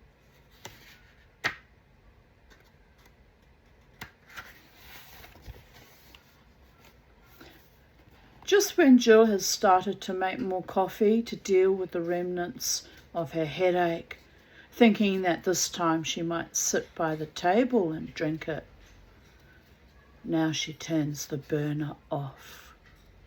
It's almost time for the last bottle of the day. If the feeding before had not been delayed, I'd be ready now. Perhaps I am ready. While it's warming, Jill thinks she'll dose herself with a couple more 222s. Then she thinks maybe that won't do. She needs something stronger. In the bathroom cupboard, she finds only Pepto-Bismol, laxatives, foot powder, prescriptions she wouldn't touch. But she knows that Elsa takes something strong for her menstrual cramps, and she goes into Elsa's room and looks through her bureau drawers until she finds a bottle of pain pills lying, logically, on top of a pile of sanitary pads. These are prescriptions pills too, but the label says clearly what they're for. She removes 2 of them and goes back to the kitchen, finds the water in the pan around the milk boiling, the milk too hot.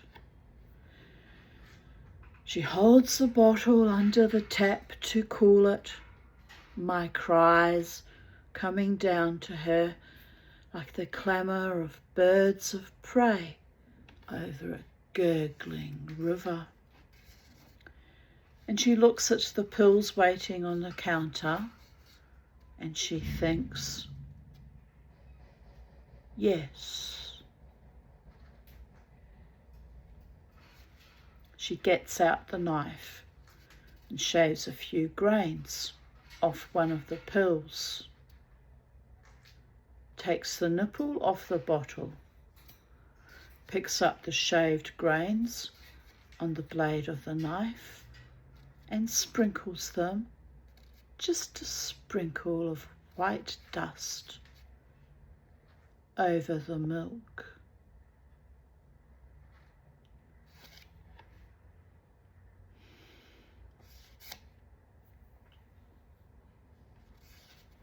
Then she swallows 1 7/8, or maybe 1 11/12, or even 1 15/16 of a pill herself, and takes the bottle upstairs. She lifts up my immediately rigid body and gets the nipple into my accusing mouth. The milk is a little too warm for my liking, and at first I spit it back at her, and then in a while I decide that it will do, and I swallow it all down. Iona is screaming. Jill wakes up to a house full of hurtful sunlight, and Iona's screaming. The plan was that Elsa and Iona and their mother would visit with their relatives in Guelph until the late afternoon, avoiding driving during the hot part of the day. But after breakfast, Iona began to make a fuss. She wanted to get home to the baby. She said she had hardly slept all night for worrying. It was embarrassing to keep on arguing with her in front of the relatives. So Elsa gave in, and they arrived home late in the morning and opened the door of the still house. Elsa said, "Phew, is this what it always smells like in here? Only we're so used to it we don't notice." Iona ducked past her and ran up the stairs. And now she's screaming, "Dead! Dead! Murderer!" She knows nothing about the pills. So why does she scream, "Murderer"? It's the blanket. She sees the blanket pulled up right over my head. Suffocation, not poison. It has not taken her any time, not half a second, to get from dead to murderer. It's an immediate flying leap. She grabs me from the crib with the death blanket twisted around me and holding the blanketed bundle squeezed against her body. She runs screaming out of the room and into Jill's room. Jill is struggling up dopily after 12 or 13 hours of sleep. You've killed my baby, Iona is screaming at her. Jill doesn't correct her. She doesn't say, mine. Iona holds me out accusingly to show me to Jill, but before Jill can get any kind of a look at me, I have been snatched back. Iona groans and doubles up as if she's been shot in the stomach. Still holding on to me, she stumbles down the stairs, bumping into Elsa, who was on her way up. Elsa is almost knocked off her feet. She hangs on to the banister and Iona takes no notice. She seems to be trying to squeeze the bundle of me into a new terrifying hole in the middle of her body. Words come out of her between fresh groans of recognition. Baby, love my darling. Oh, oh. Get the suffocated blanket. Baby. Police.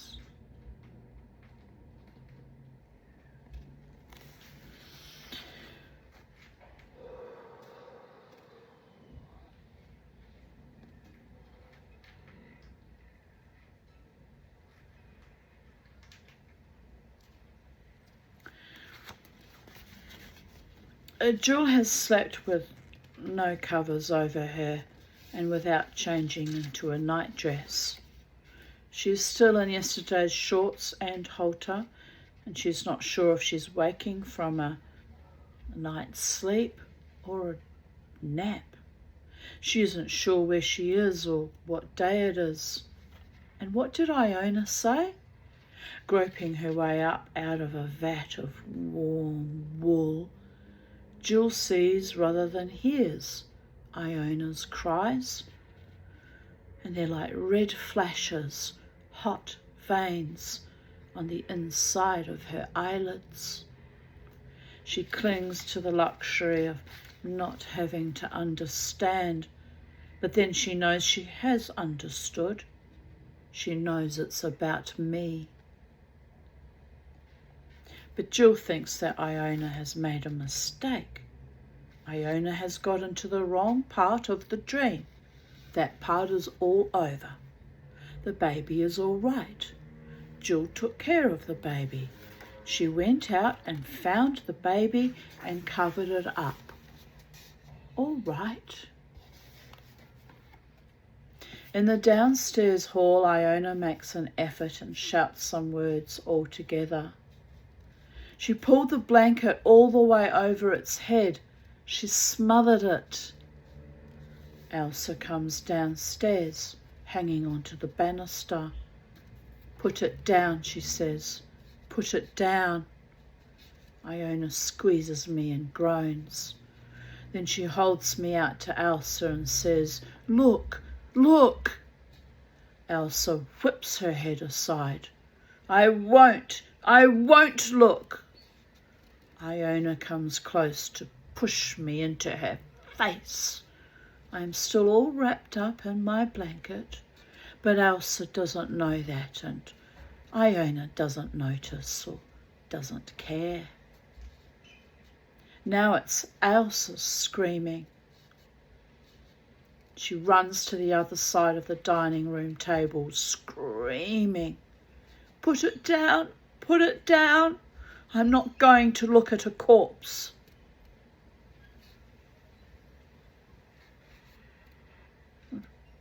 Mrs. Kirkin comes in from the kitchen saying, "Girls, oh girls, what's the trouble between you?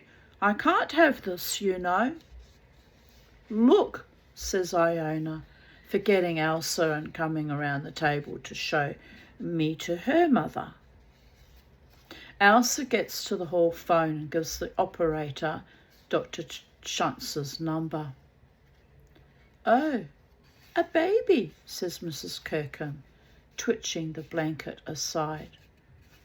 She's smothered it, Iona says. Oh no, says Mrs. Kirkham. Elsa is talking to Dr. Schantz on the phone, telling him in a shaky voice to get over here at once. She turns from the phone and looks at Iona, gulps to steady herself and says, "Now you pipe down."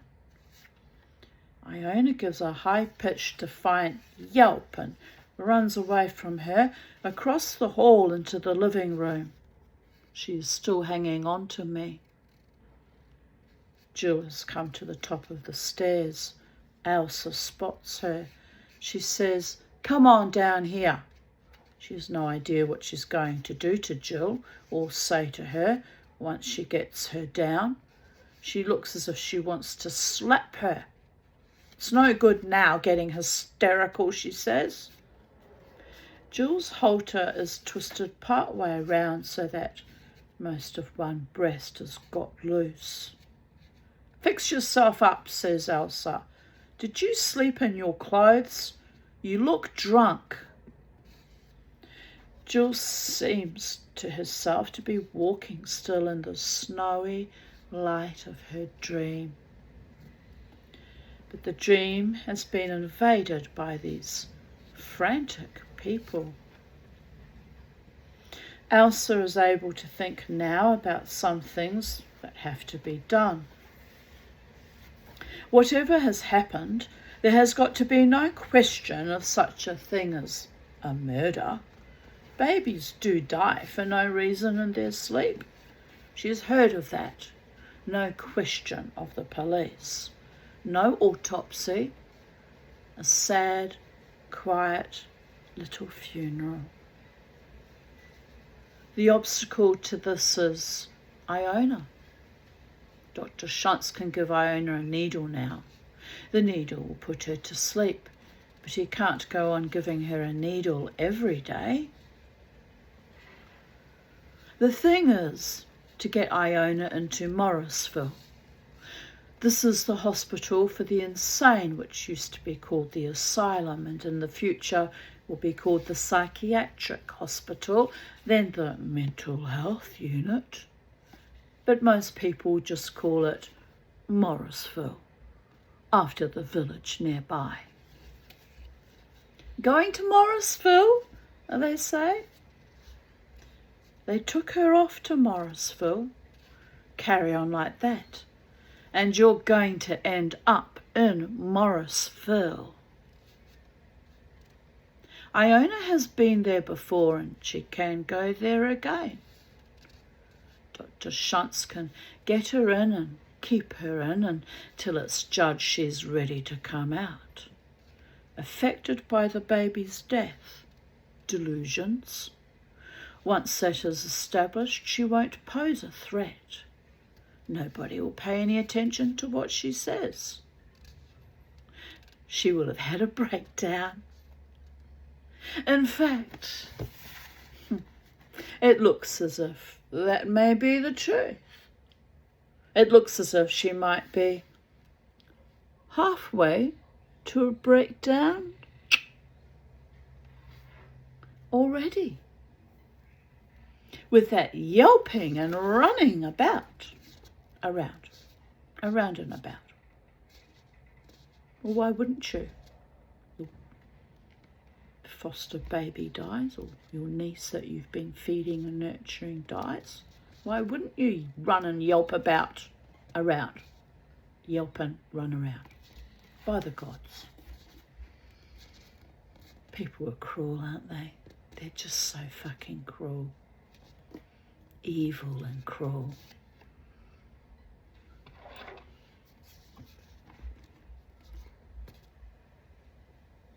It might be permanent, but probably not. There's all kinds of treatment nowadays.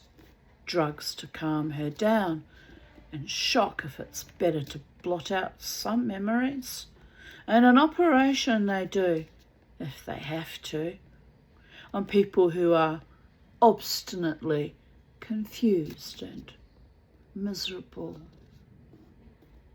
She's referring here to a frontal lobotomy, and they used to do it quite commonplace in the older days. Probably still would be doing it if it finally became outlawed over time or out of fashion. One of the other diseases du jour that they used to torture people with. By the gods. They don't do that at Morrisville. They have to send you to the city. For all this, which has gone through her mind in an instant, Elsa will have to count on Dr. Schantz. Some obliging lack of curiosity on his part and a willingness to see things her way. But that should not be hard for anybody who knows what she has been through.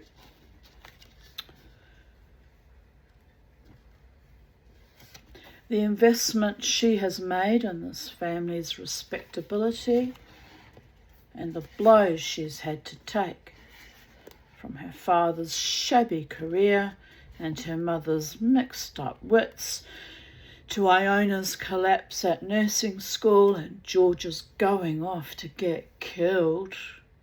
Does Elsa deserve a public scandal on top of this?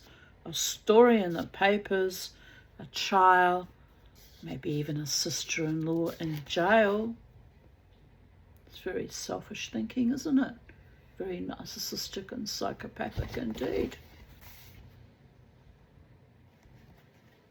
Their ability to have psychopathic detachment from reality, though, is what makes great scientists, doctors and dentists, and lawyers, and policemen, and serial killers. It's all shades of grey, isn't it? 50 shades of grey. Well, oh, there it is. When I pull my hair back. It's going to look quite pretty though when it's all one colour. Look, it's not too bad. It's silvery. I'll be matching my vocation as a silversmith. Well, I'll have silver hair and be a failed silversmith as well. Another thing I fail at with monotonous regularity. You have to laugh. I've made a few nice things though. You know, I'm happy with my journey. It is a journey of discovering what it is I actually can and can't do. The things I can't do I have to perfect, like Jill with her Mendelssohn's Concerto.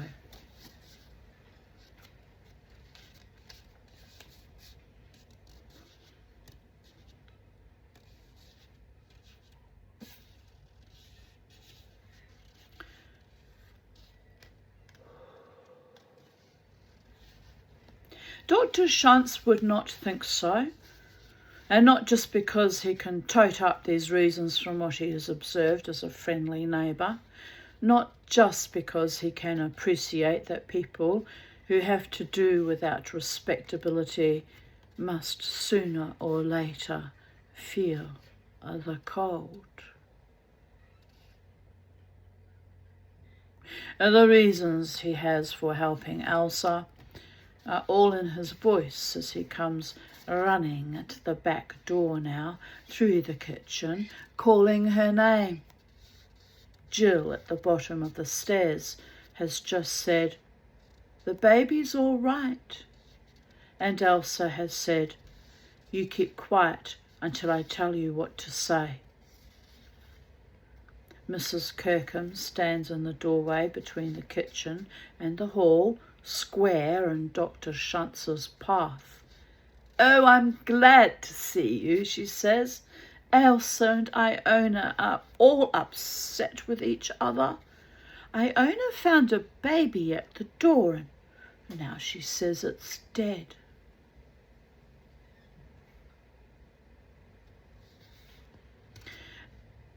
Dr. Shantz picks Mrs. Kirkham up and puts her aside. He says again, "Elsa," and reaches out his arms, but ends up just setting his hands down hard on her shoulders. Iona comes out of the living room empty-handed. Jules says, "What did you do with the baby?" "Hid it," Iona says saucily, and makes a face at her, the kind of face a terminally frightened person can make, pretending to be vicious. Whatever.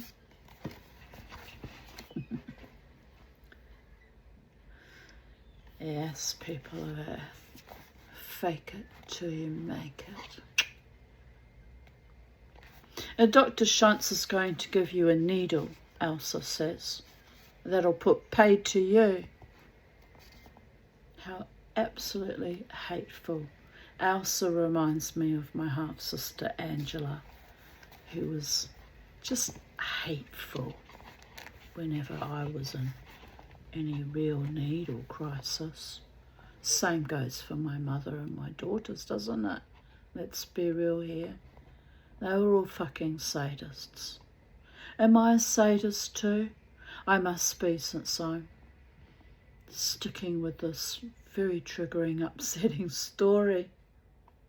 There is a level of sadism in holding your truth and living your truth and bearing witness to your truth and yet somehow surviving it.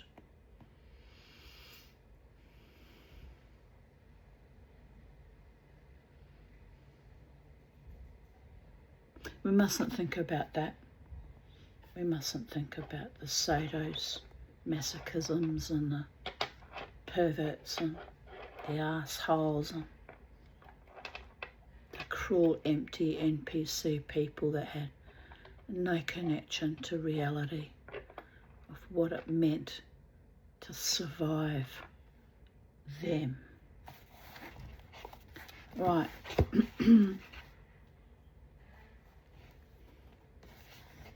And I had many near deaths from infancy onwards too. Unlike the baby in this story, I'm the old lady that wouldn't quit. Never will cede or yield or quit. Why? My innate defiance that kept me alive.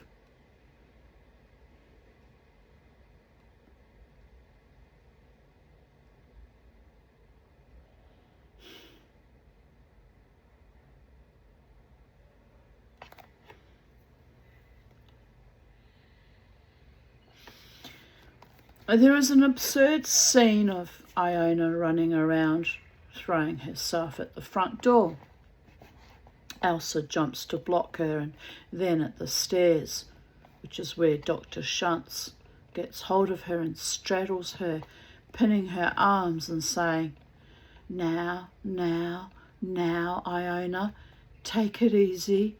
You'll be okay in a little while." And Iona yells and whimpers and subsides. Dear Iona. Dear, dear Iona. The noises she makes and her darting about, her efforts at escape, all seem like play acting, as if, in spite of being quite literally at her wit's end, she finds the effort of standing up to Elsa and Dr. Shantz so nearly impossible that she can only try to manage it by this sort of parody,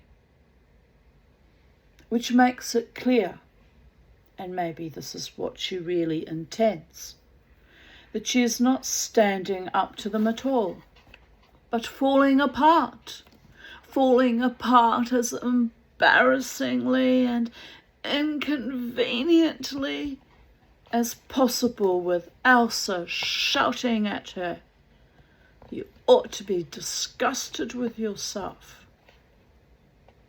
Administering the needle, Dr. Shantz says, "That a girl, Iona. There now. Over his shoulder he says to Elsa, look after your mother. Get her to sit down. Mrs. Kirkham is wiping tears with her fingers. I'm all right, dear, she says to Elsa. I just wish you girls wouldn't fight. You should have told me Iona had a baby. You should have let her keep it. Mrs. Shantz, wearing a Japanese kimono over her summer pyjamas, comes into the house by the kitchen door.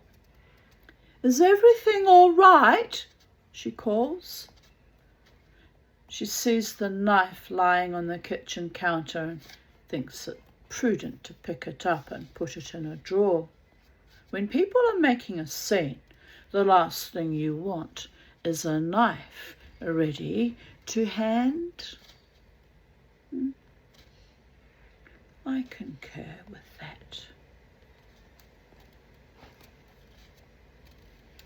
In the midst of this, Jill thinks she has heard a faint cry. She has climbed clumsily over the banister to get around Iona and Dr. Shantz. She ran part way up the stairs again when Iona came running in that direction and has lowered herself to the floor. She goes through the double doors into the living room, where at first she sees no sign of me, but the faint cry comes again, and she follows the sound to the sofa and looks underneath it. That's where I am, pushed in beside the violin. During that short trip from the hall to the living room, Jill has remembered everything, and it seems as if her breath stops and horror crowds in at her mouth. Then a flash of joy sets her life going again, when, just as in the dream, she comes upon a live baby, not a little desiccated, nutmeg-headed corpse. She holds me. I don't stiffen or kick or arch my back. I'm still pretty sleepy from the sedative in my milk, which knocked me out for the night and half a day, and which, in a larger quantity, maybe not so much larger at that, would have really finished me off.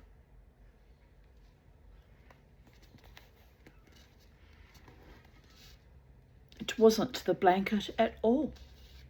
Anybody who took a serious look at that blanket could see that it was so light and loosely woven that it could not prevent my getting all the air I needed. You could breathe through it just as easily as through a fishnet. Exhaustion must have played a part. A whole day's howling, such a furious feat of self-expression, might have worn me out.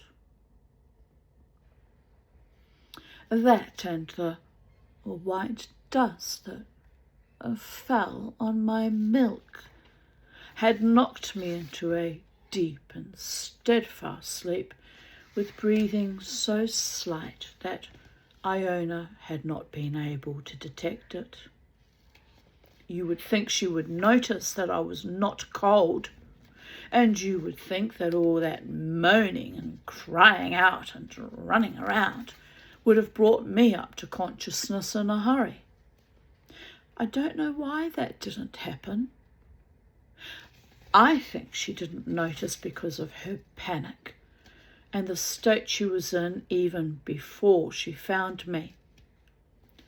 But I don't know why I didn't cry sooner. Or maybe I did cry and in the commotion nobody heard me. Or maybe Iona did hear me and took a look at me and stuffed me under the sofa, because by that time everything had been spoiled. Then Jill heard. Jill was the one. Iona was carried to that same sofa.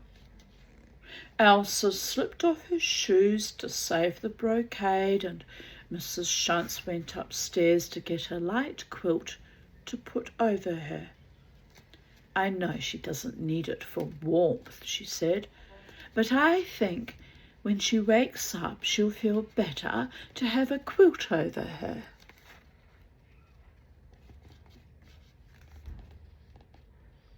Before this, of course, everybody had gathered round to take note of my being alive.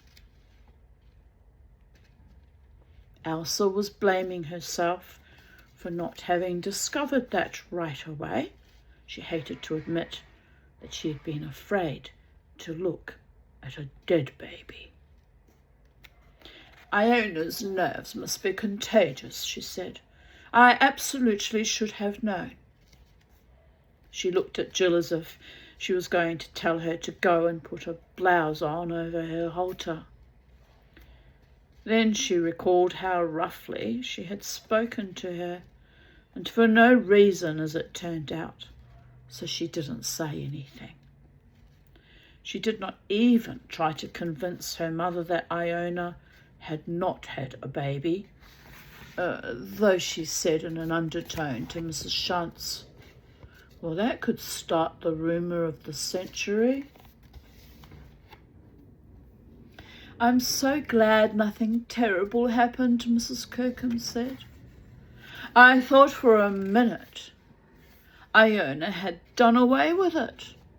Elsa, you must try not to blame your sister." "No, Mama," said Elsa. "Let's go down in the kitchen." There was one bottle of formula made up that by rights I should have demanded and drunk earlier that morning. Jill put it on to warm, holding me in the crook of her arm all the time. She had looked at once for the knife when she came into the kitchen and seen in wonderment that it wasn't there. But she could make out the faintest dust on the counter, or she thought she could. She wiped it with her free hand before she turned the tap on to get the water to heat the bottle. Mrs. Shantz busied herself making coffee. While it was perking, she put the sterilizer on the stove and washed out yesterday's bottles. She was being tactful and competent, just managing to hide the fact that there was something about this whole debacle and disarray of feelings that buoyed her up. "I guess Iona did have an obsession about the baby," she said. "Something like this was bound to happen." Turning from the stove to address the last of these words to her husband and Elsa, she saw that Dr. Shantz was pulling Elsa's hands down from where she held them on either side of her head. Too speedily and guiltily he took his own hands away. If he had not done that, it would have looked like ordinary comfort he was administering, as a doctor is certainly entitled to do. "You know, Elsa, I think your mother ought to lie down too," said Mrs. Shantz thoughtfully and without a break. "I think I'll go and persuade her. If she can get to sleep, this may all pass right out of her head. Out of Iona's too, if we're lucky."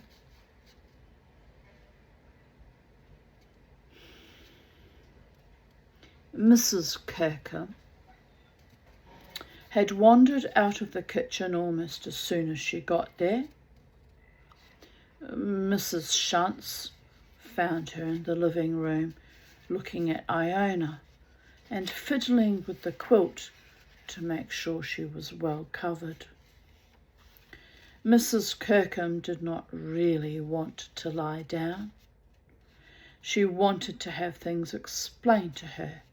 She knew that her own explanations were somehow out of kilter, and she wanted to have people talk to her as they used to do, not in the peculiarly gentle and self-satisfied way they did now,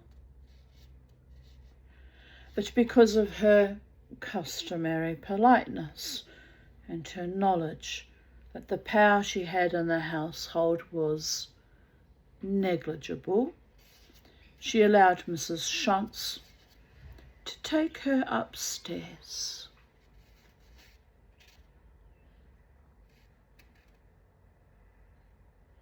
Jill was reading the instructions for making baby formula. They were printed on the side of the corn syrup tin. When she heard the footsteps going up the stairs, she thought there was something she'd better do while she had the chance. She carried me into the living room and laid me down on a chair. "There now," she whispered confidentially. "You stay still. I hope the baby's not reached the rolling over stage yet, or it'll roll off the bloody chair and smash its little bloody head. Oh, the danger, the ever-present danger with a newborn. Whew. It was so stressful. It really was." She knelt down and nudged and gently tugged the violin out of its hiding place. She found its cover and case and got it properly stowed away. I stayed still, not yet being quite able to turn over, and I stayed quiet. Thank the goddess for that. Left alone by themselves, alone in the kitchen, Dr. Shantz and Elsa probably did not seize this chance to embrace, but only looked at each other with their knowledge and without promises or despair.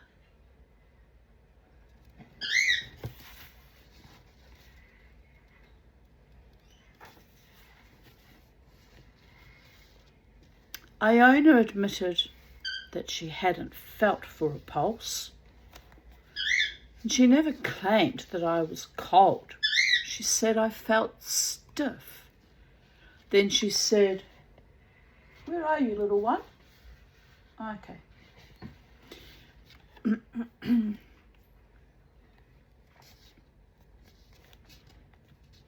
Then she said, "Not stiff, but heavy." "Yes, heavy, like drugged out of its tiny little mind. Yes, you wouldn't know what that feels like, because you is a birdie and you has never been drugged." By the gods. So heavy, she said, she instantly thought I could not be alive.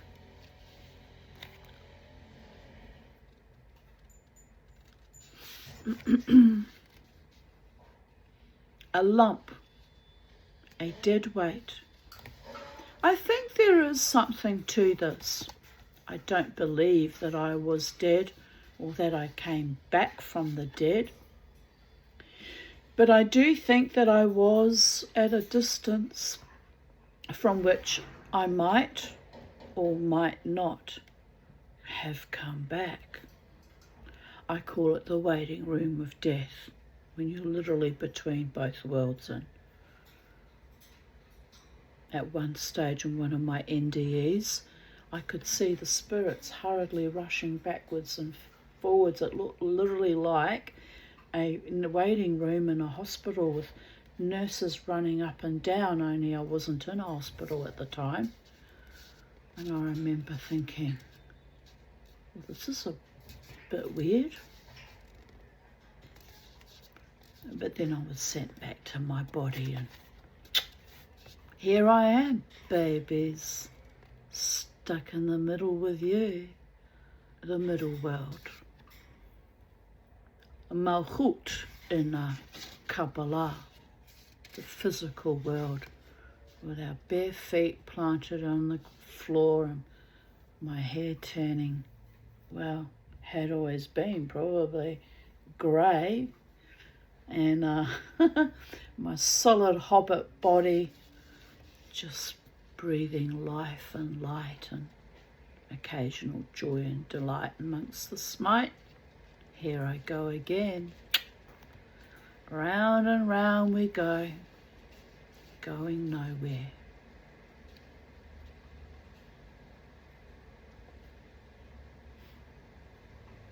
But it's okay, people here.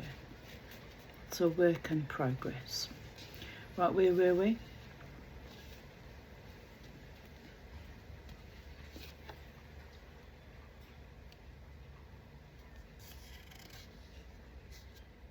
It was up to me, to go one way or the other. Actually, it's not always up to you. It's up to the gods. The last time they sent me back, they told me, we're sending you back to a hellscape of epic proportions. And I cried and I wailed and I tried to cut deals with the spirits. We're sending you back, like it or lump it, but you'll be okay. That was on 25th of June 2019. Lots happened since then. There's even been a few more near deaths. A few months later, almost choked to death with an asthma attack, and I drank some liquid. I can't remember what it was now. I thought I was going to die that night too. 22nd of November. 2019 was a wicked year, a really wicked year. And then the following year, COVID came, and there was all that wickedness.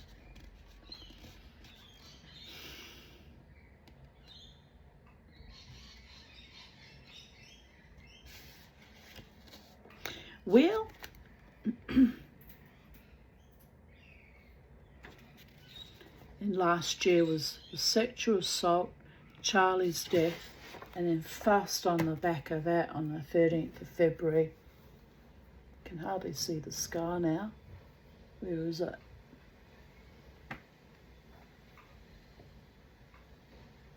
Is it the wrong arm? No, it's this arm. Why can't I see it? It healed beautifully. I didn't even go to the hospital with it. Oh, yeah, here it is. From there to there. Split my arm. Look how beautiful it healed though. No tetanus shot, no antibiotics, no nothing. I was like, fuck it, if I die, I die. I'm done with the bullshit, all the evil that was emanating from the music scene at that time. Really fucking evil. And I was out shining all of that too. So yeah, when that happened, and I realised this is what I fell on, and this opened right out, it was out to here. I literally fell on it, and if my head had caught it, I would have died. So it's another, technically a near death or a close shave of death. But when I fell, I did bang my head slightly, but not too. I didn't give myself any concussion. But when I fell, I cut that whole arm open. And I admit I did go into shock for about an hour and a half. I was like, are you fucking kidding me? One more thing. And this year, It's been the toothy struggles, so it's relentless. There's no respite from it. It's relentless. But as I wrote this morning on Facebook, sooner or later, all things must find their equilibrium and come to an end and move on from that. Life can or will get better, unless, of course, I don't survive anymore. But I'm just waiting for the sword of Damocles to stop slicing me every which way and just reach that middle point of bliss or Zen zone of equilibrium where I just move into some kind of peaceful mundanity of existence where nothing phases me anymore and all the evils return to its original source, and that too has to wash out and reverberate through the dimensions, through the perpetrators and their little circle clique from hell, and when it washes out, it's all flushed out, comes back into a gentle, lulling resolution. Then I guess the gods will set me on my next mission. See how we go with that, whatever that might be.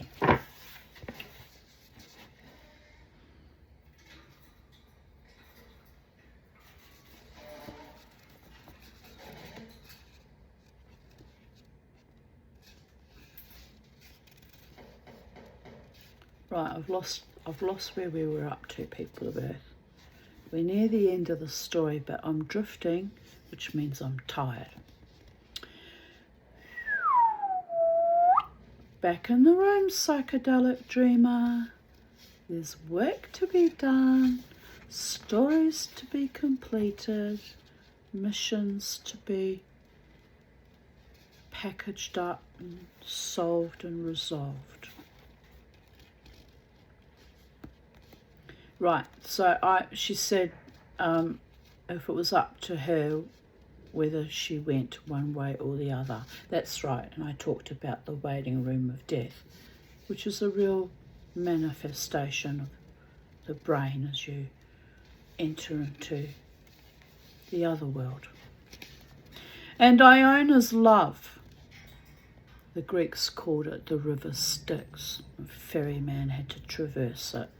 You had to give him a silver coin to pay your way into Hades.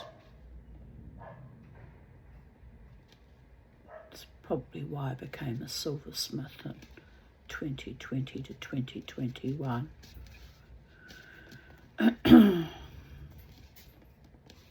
And Iona's love, which was certainly the most wholehearted love I will ever receive, didn't decide me. Her cries and her crushing me into her body didn't work, was not finally persuasive, because it wasn't Iona I had to settle for. Could I have known that? Could I have even known that it wasn't Iona in the end who would do me the most good?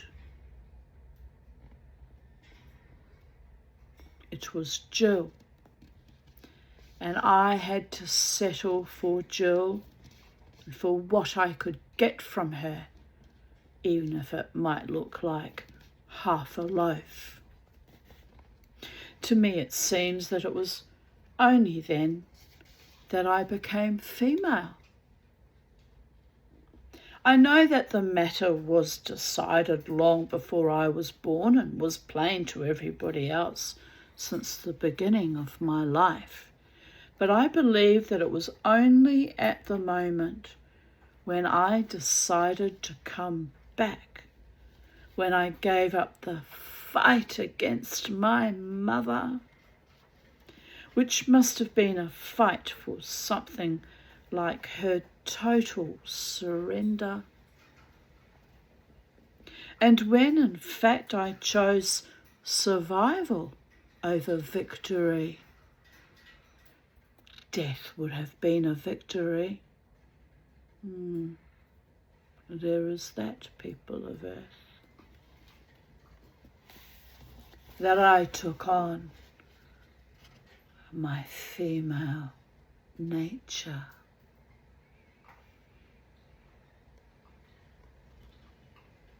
And to some extent, Jill took on hers, sobered and grateful, not even able to risk thinking about what she'd just escaped. She took on loving me, because the alternative to loving was disaster.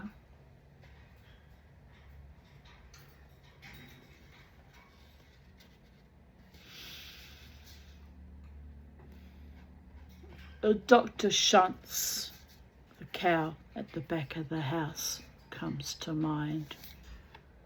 Feed your baby till she's satiated to avoid the chronic vomiting and rejection of life itself. Gisela. It's not actually rocket science, so I don't actually understand why both her and my half-sister Angela, who often had the task of feeding me and changing my nappies because my parents worked all the time, and my father and the pedophile godfather, why between the four of them, and then not that long into my childhood, the brother-in-law as well, why they couldn't figure it out, what it is I needed to thrive on this planet. Enough food and enough comfort and enough bloody protection.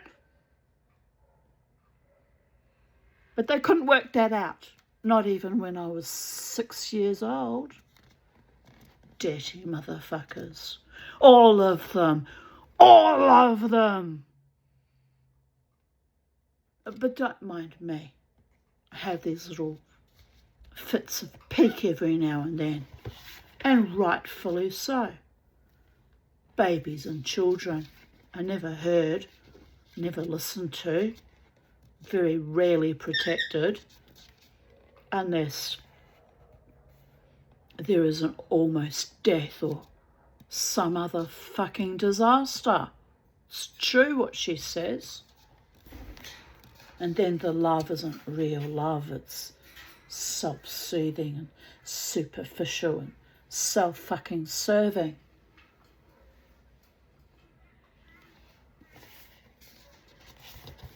Fuck them, the NPCs and the traitors of their own body, minds and spirits that injected themselves out of their absolute soul and wits.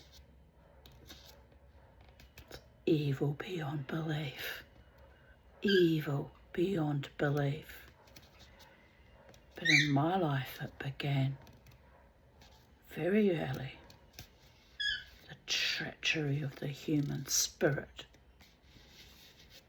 It's probably why I'm a shaman though. Demanding justice and decency, protection, real love and kindness and human rights and proper medical and or dental care. It's not rocket science.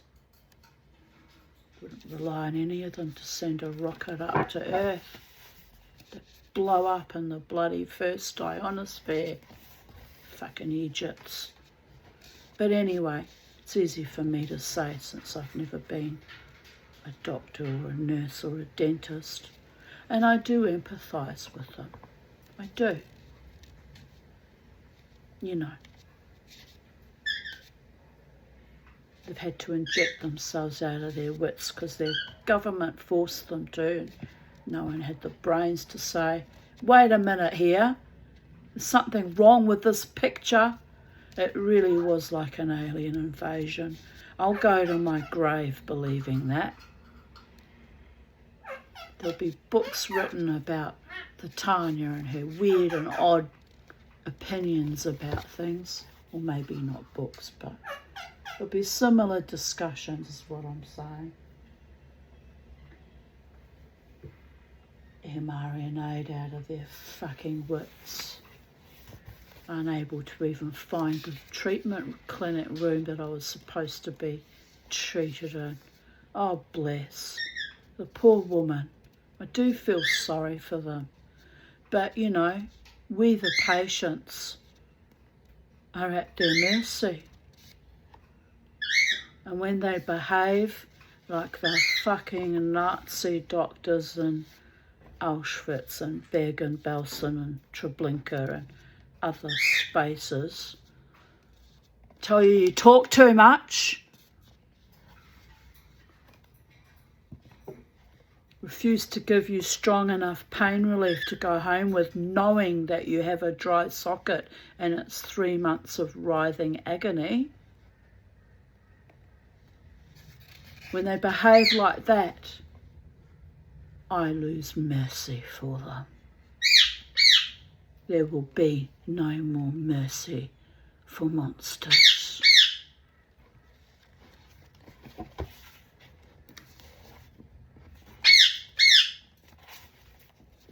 There will be no compromising. There will be no obsequious hand-wringing, begging to be treated like a human being when they themselves are no longer capable of behaving like human beings. There will be no allowances made for distortions of reality and the laws of Hippocrates laid down. How many thousands of years ago was that particular Greek doing his writings? First, do no harm. Well, we've all been harmed. All of us across the globe, harmed.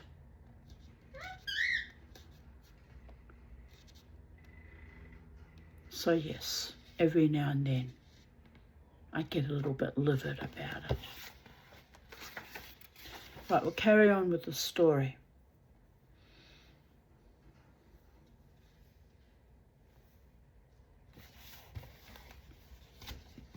Dr. Shunt suspected something, but he let it go.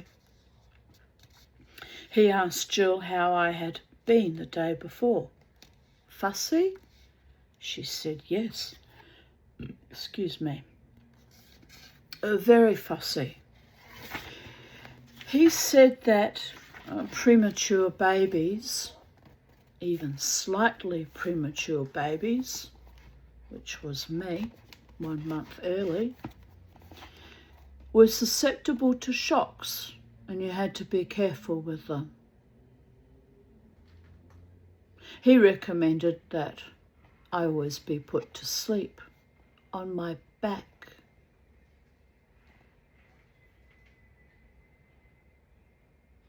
That's weird, because when my children were born, they told us we had to lie them on their sides, because lying on your back made you more likely to die of sudden infant death syndrome.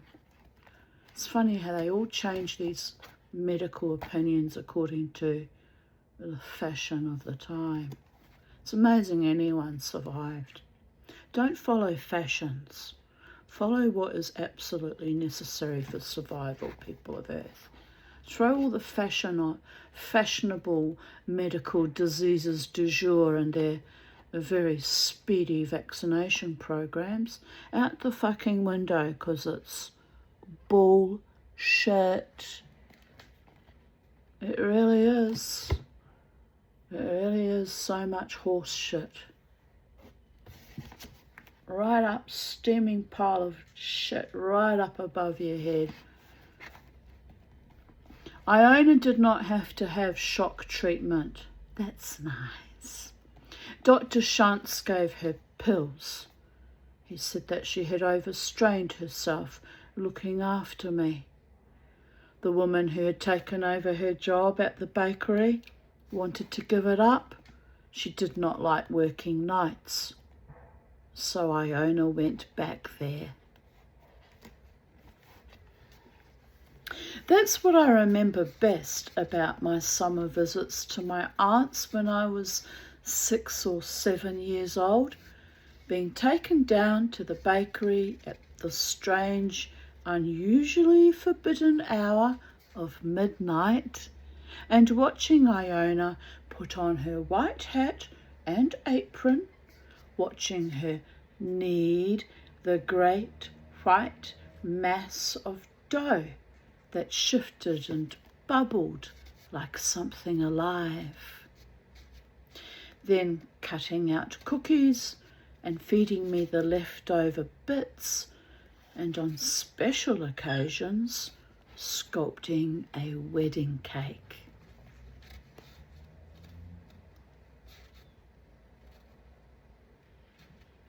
How bright and white that big kitchen was, with night filling every window. I scraped the wedding icing from the bowl, the melting, stabbing, irresistible sugar.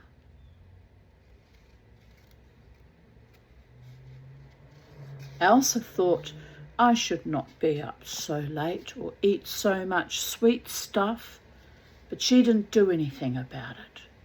She said she wondered what my mother would say, as if Jill was the person who swung the weight, not herself.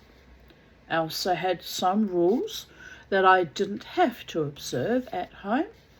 Hang up that jacket, rinse that glass before you dry it, else it'll have spots.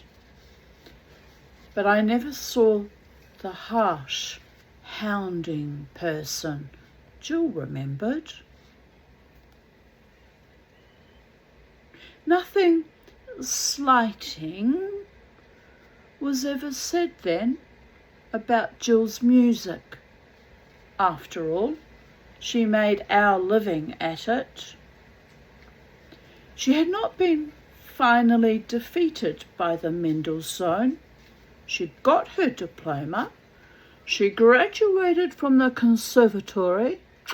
Well done on that one, my girl. Not being sabotaged in your studies like I was. She cut her hair and got thin. Double well done on that one. Not the cutting your hair part. It's ridiculous, but it's healthy to get a bit thinner. Maybe. Technically. According to the fashion. Fuck you, I'm going to stay fat till I die. Shh. Secretly, I do want to drop a few kilos, but I haven't felt well, so I haven't been able to exercise. Oh, greatest violinist concerto. Maybe Mendelssohn? Someone will have to play it for me though, since I'm not very musical. I do own a violin that Annette, my friend Annette, gave to me, and a ukulele, and I've mastered neither of them. The violin has broken strings and they need repair, but I do own them. A violin and a beautiful ukulele I bought with my small, very small inheritance. At the same time, I bought one for Jared as a thank you for all the trauma he had to endure going through the will dispute with me and all the other traumas.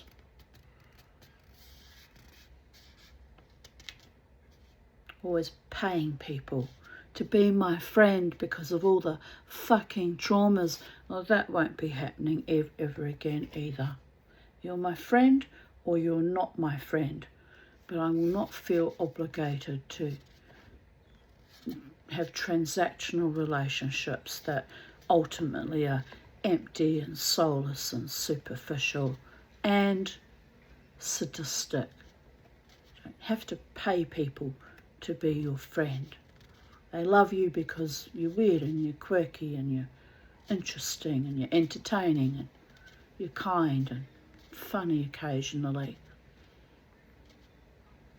Or you've got great tits and ass and it's something to look at even though you're an asexual celibate. Who knows what the agenda behind all of that really was? I'll never know. I'll never understand it. As long as I live in 30 years of therapy now, I don't have to, do I? Understand it. Just wave bye-bye. Let people go with their own metronome going.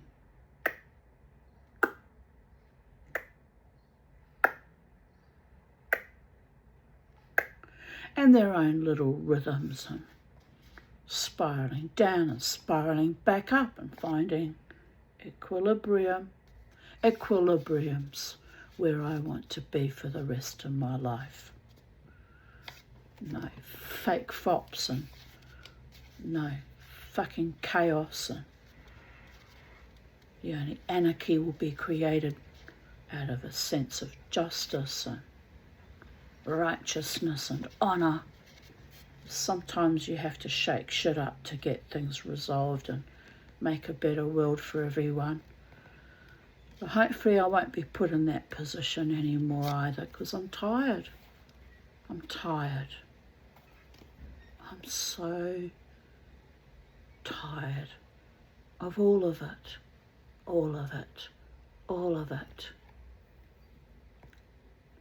Kind of piss-sweet people that brought in the COVIDian madness because it was just easier than dealing with the reality that we were being poisoned by our own governments, by gain-of-function research.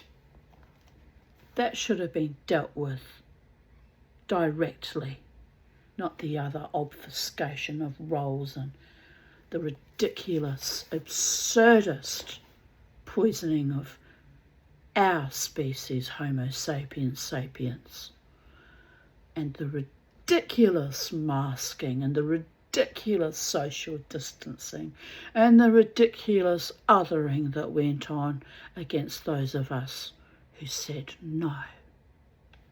But the othering continues, doesn't it? They carried it on subversively, pretending to be my friend for about 2 or 3 years, and then had to crawl back into their own little hellscapes that they co-created, because they're a bunch of psychic, vampiric fucking narcissists and enablers and henchmen and women, and we know who they are, don't we? Sad little cunts is what they really are. And I did love them, and my love was genuine. Hard to imagine that now, isn't it?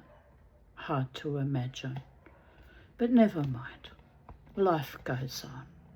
There's good and kind and honouring people out in the world, and, well, I know who those good, kind, honouring people are. If it weren't for them, be like destruction of Sodom and Gomorrah contortions and proportions for the sake of one good man or woman, human being.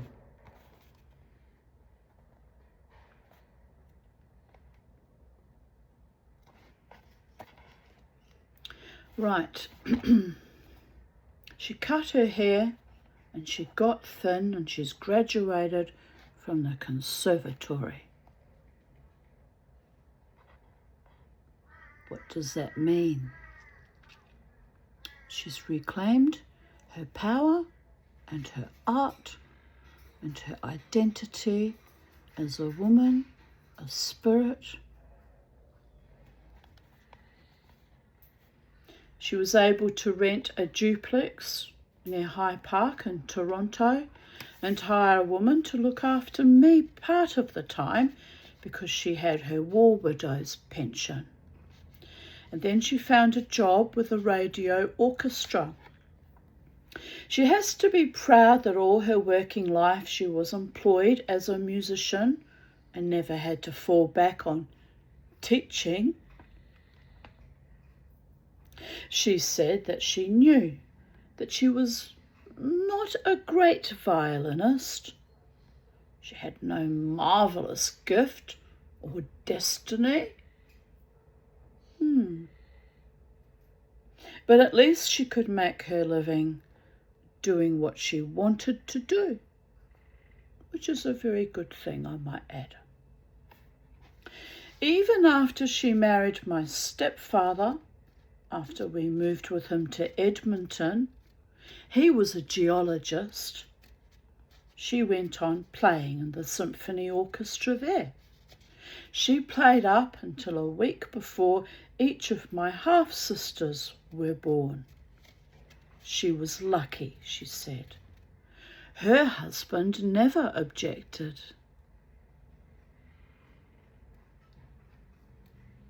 A man who doesn't crush your spirit or deprive you of your music or your art is a good and kind and noble man.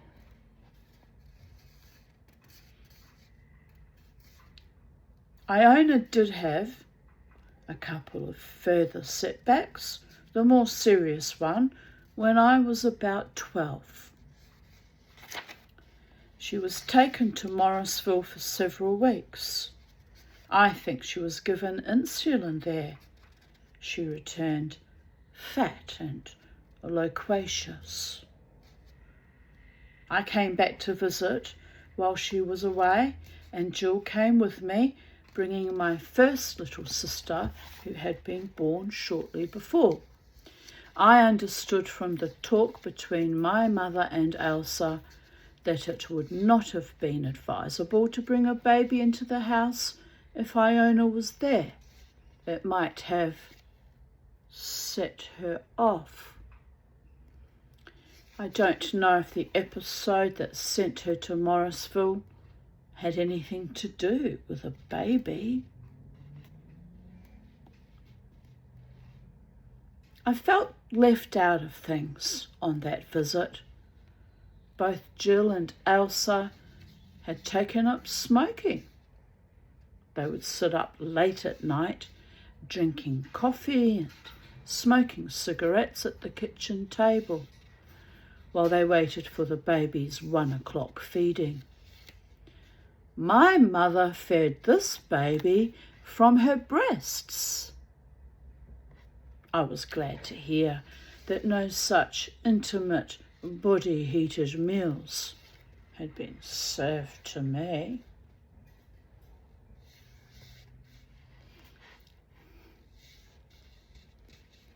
She really is quite naive, because breast is best, people of Earth. Breast is best. That's how it ended up with nanobot NPC world, all these people detached from their humanity being raised by big pharma baby formula. Dread to think what they put in that. I did have to supplement Jasmine's feeding with formula though, and Ferrex, and my milk had worn a bit thin by the time I had little Jasmine, because they were only 18 months apart. But she had the breast till she spat me out when she was 9 months old too. Both of them spat me out at 9 months of age. But Jasmine had already started walking at 9 months of age. She crawled for the first time when she was only 4 months. At 5 months, I was visiting my friends Tully and John Hookman, and she was climbing the fricking stairs. I was staring at it in a kind of a weird haze of unreality, and it was John that said, "The baby is climbing the stairs, Tanya." "No," I said, "it's not possible." She was reaching up and pulling herself up. Anyway, we just sort of stared at each other, all of us, kind of in a haze of denial. But I did worry then because his steps that he'd made them out of concrete, and I worried if she fell she'd smack her head. So naturally my instinct then was, once it was pointed out to me what was actually happening, was I grabbed her. But yes, 9 months of age, she'd pulled herself up and was walking. It's astonishing. And yes, she rejected the breast then, but I didn't think it was completely unreasonable since I'd already introduced her to solid food, which she'd, taken to with reasonable gusto. So there you go. But breast is best. If you can possibly manage it. Crystal rejected the breast, my firstborn, for the first 3 days of her life. It was hell. In the middle of the night, the midwife came, to try and latch baby Crystal onto my very cracked and bleeding and sore nipples. And she said to me, "Have you got redheads in your family?"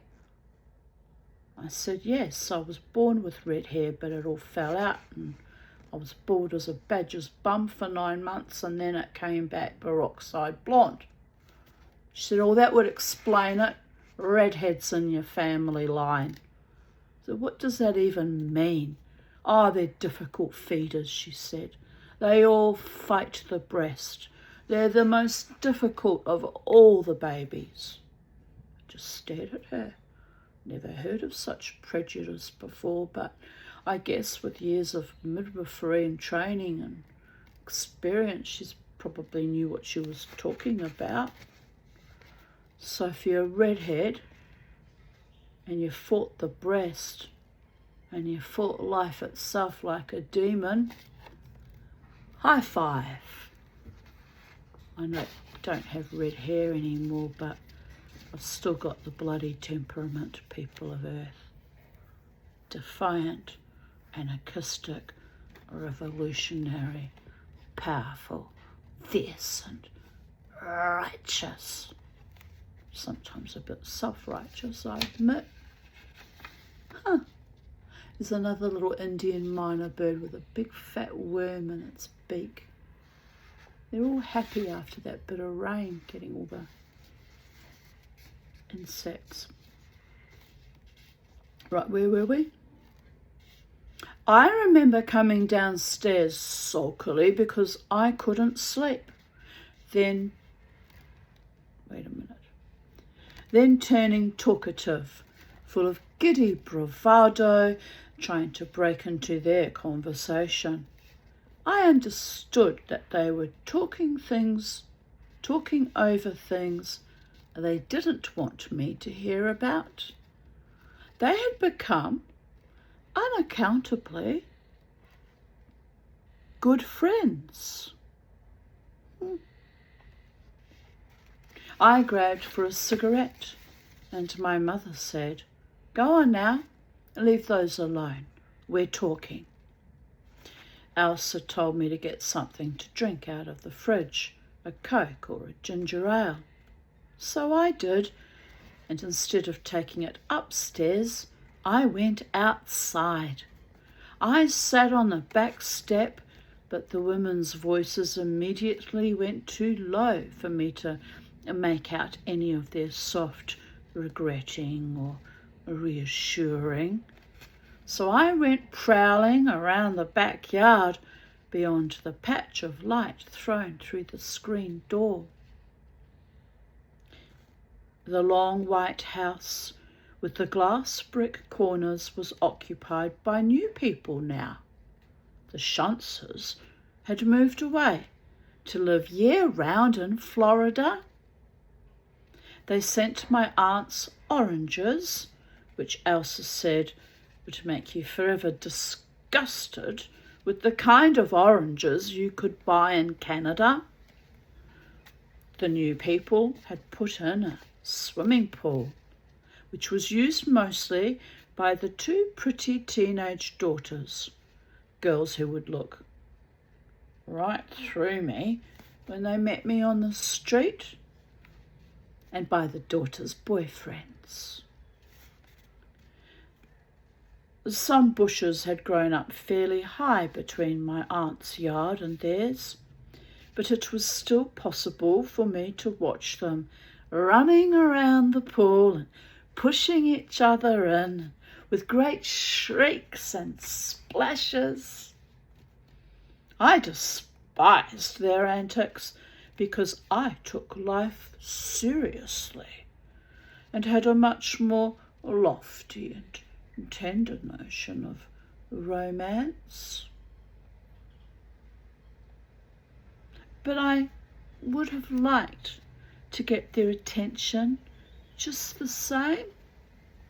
I would have liked for one of them to see my pale pyjamas moving in the dark and to scream out in earnest, thinking that I was a ghost.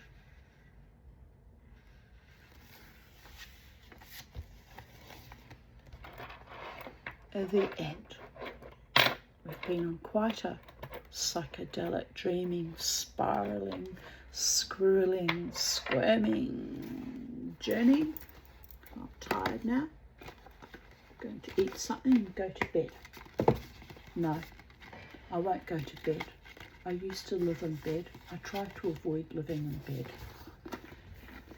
I will have a cup of tea and something to eat. And maybe if the sun stays out, it's not looking promising, I want to have my boys outside. My boys, when do we get to go back in the garden? When it stops raining, Mama T. How long will it take to stop raining, my boys? We don't know.